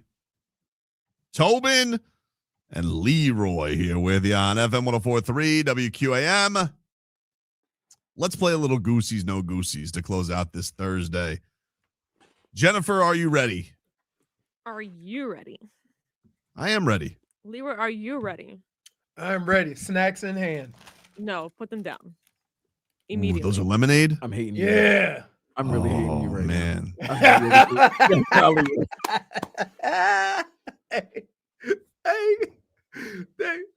We saw Leroy snacks. Goosies. For you. Goosies galore. Goosies galore. What do we have today, Jennifer? We got Aaron Brewer named Protector of the Year finalist for Protector of the Year. Oh, I got the Goosies. He had a really good year. He was very impressive. He was a mauler. I'll give Mike McDaniel credit. He's very good at finding centers because he wasn't thought of as that good a player in Tennessee. And all the Tennessee people said good riddance. You guys are gonna wish you didn't have him. Yep. And he did that with him and did it with Connor Williams. So he did a good job. I saw Butch Berry did join Mike McDaniel in Los Angeles. But I got the Goosies. I'm happy for Aaron Brewer. Leroy?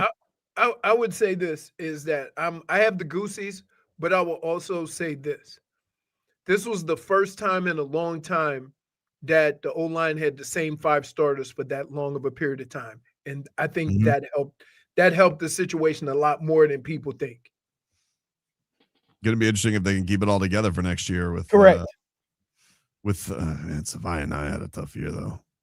Oof. And he's young, man. Maybe he was forced in. There's a difference in being forced into a starting role and being ready for a starting role.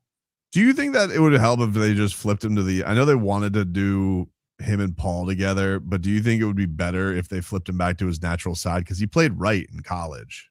It's just, if I could say what it's like for some offensive linemen, I'll say it.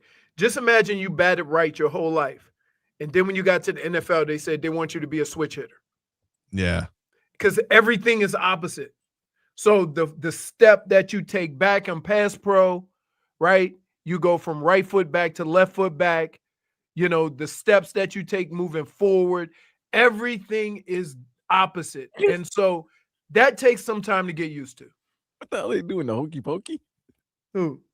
You're like, you got to take their right foot in and then right foot out. And well, yeah, that's the difference between left side and right side. He looked like he was playing the hokey pokey sometimes. The difference between left side and right side, playing left side offensive line versus right side. Like, I don't know what to tell you. It's like trying to be left-handed and you've been right-handed your whole life. Everything just is opposite in your head. Jennifer, you got the Goosies for Aaron Brewer? I do. Also, Leroy, did you say you did? Goosies. I said I had the Goosies.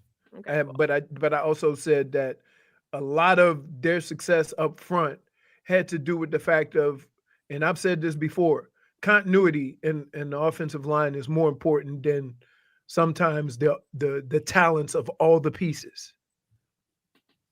Vlad, Goosies? No Goosies? Man. Goosies for Aaron Brewer, bro. We can honestly say we were wrong. Yeah. Because they signed an injured player and dude balled out. And we were all like, oh my God. No, that's not the same guy. That's not the same guy. No, but he got hurt during the preseason, during training camp. Yeah, but they didn't sign him injured. The guy they signed injured was injured. The guy, James Daniels, got hurt 2 snaps into the season. Was that James? Don't apologize. Okay. All right. You're flipping your guards or your interior linemen. What's number 2, Jennifer? Leroy, put it down right now. He's a snack man. I see you, boy. We got season 4 of Ted Lasso coming out this summer. Did you guys ever get into that show? No Goosies. No. Yeah, I've never gotten into Ted Lasso. I know people love it. I got no Goosies. I've never watched. I've never gotten into it. I tried watching it, and I was like, eh. You know the lady in it, Hannah Whitingham. Yeah, you know who she is, right? The nun in Game of Thrones. Shame. Oh, man, she's also the Love Boat lady.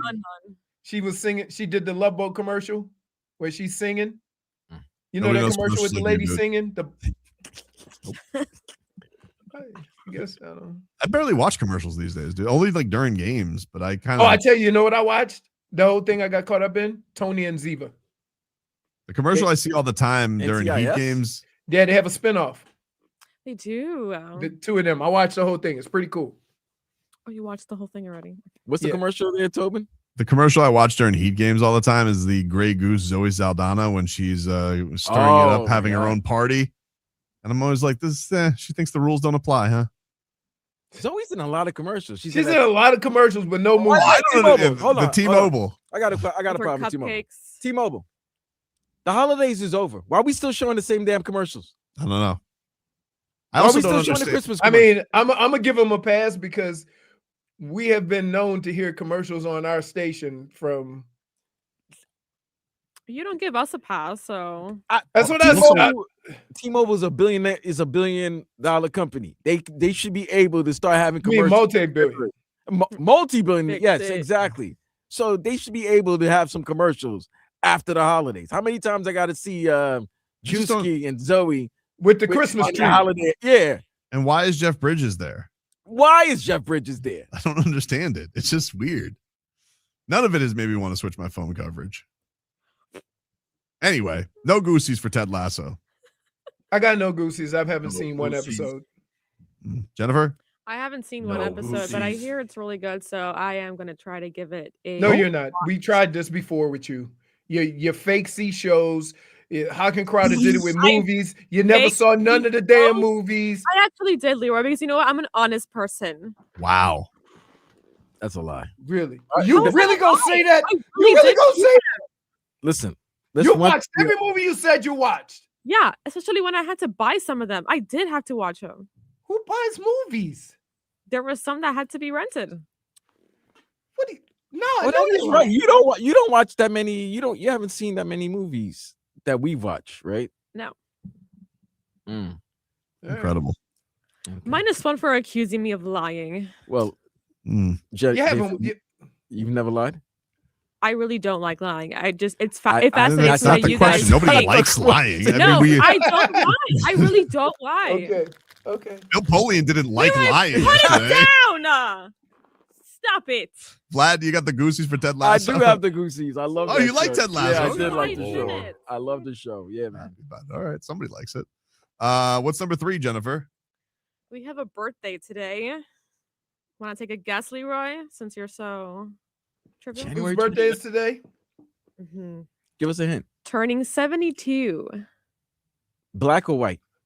Black. Samuel L. Jackson. No, it's a woman, by the way. Oh, it's a woman. Oprah? Yes, actually. Nice. Wow. I didn't Yeah, realize good she was that old. 72. Yeah, I got the goosies. She's a first ballot television Hall of Famer. Yep. Goosies. Unless Bill You Polian just says saw what she otherwise. threw. Exactly. You get a car. You get a car.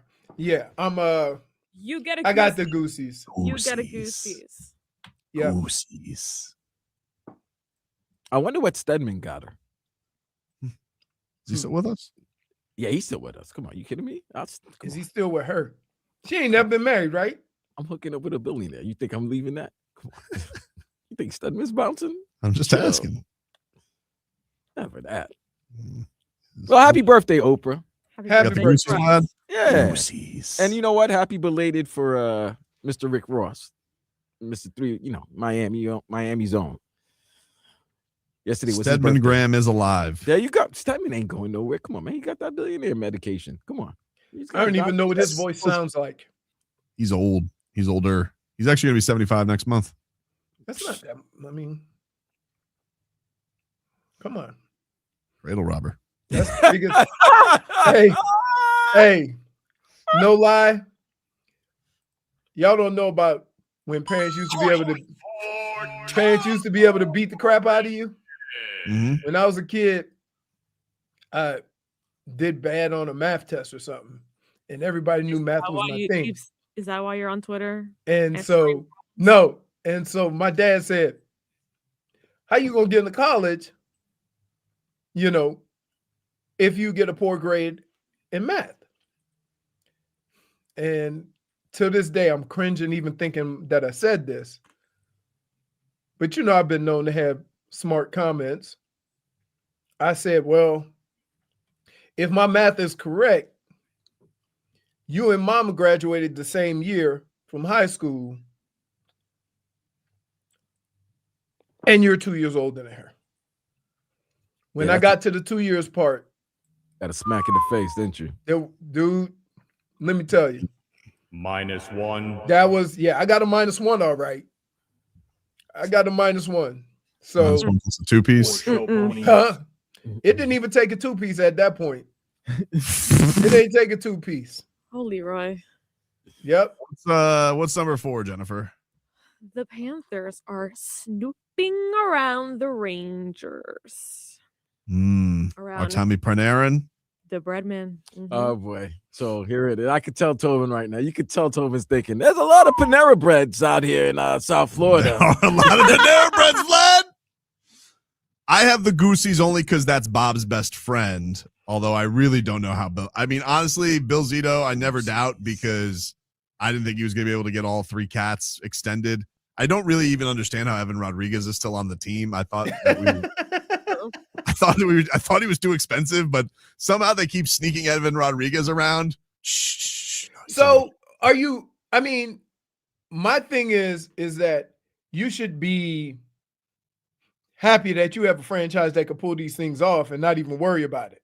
It's crazy. So if they can work it out, I'm gonna just be excited. Don't show me how the sausage is made. I don't want to know. Just give me a piece of sausage. The bread is made. You know what I mean? The bread, same difference. You ever Sausage seen a and hot bread. dog being made? You don't want to know. That's all I'm gonna say. But with some chili, delicious. You got the Goosies?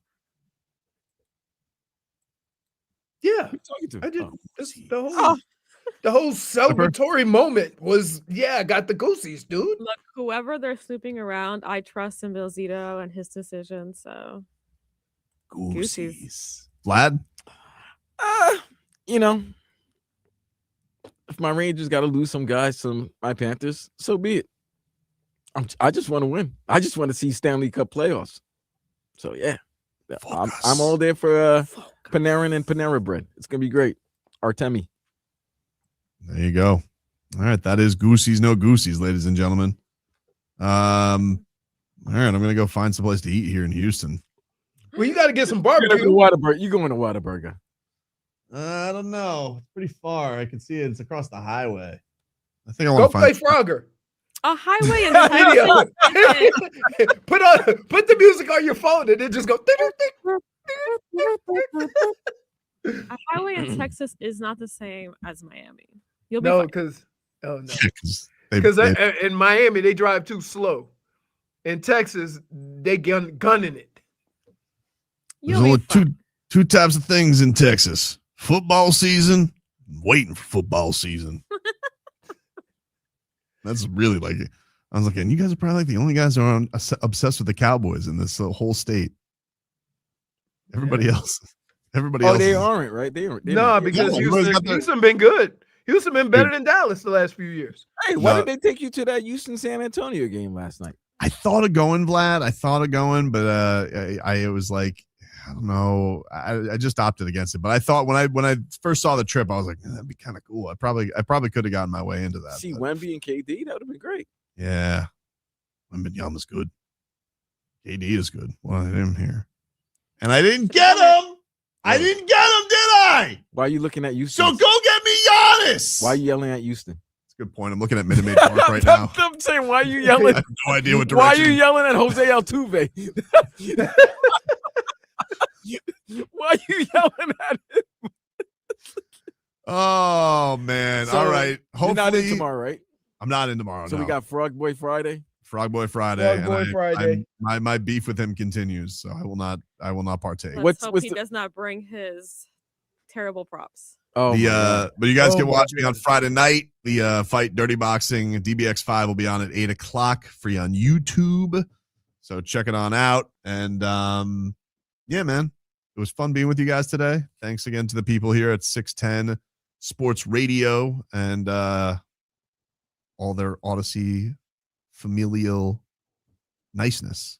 Thank you for having me here. You do know where the bathroom is now. Now I do. I hope you guys have a good one. Hey, and don't hey. And Solana. Don't leave any parting gifts to the new. They I will don't not. know us. Okay, thank you. I will not.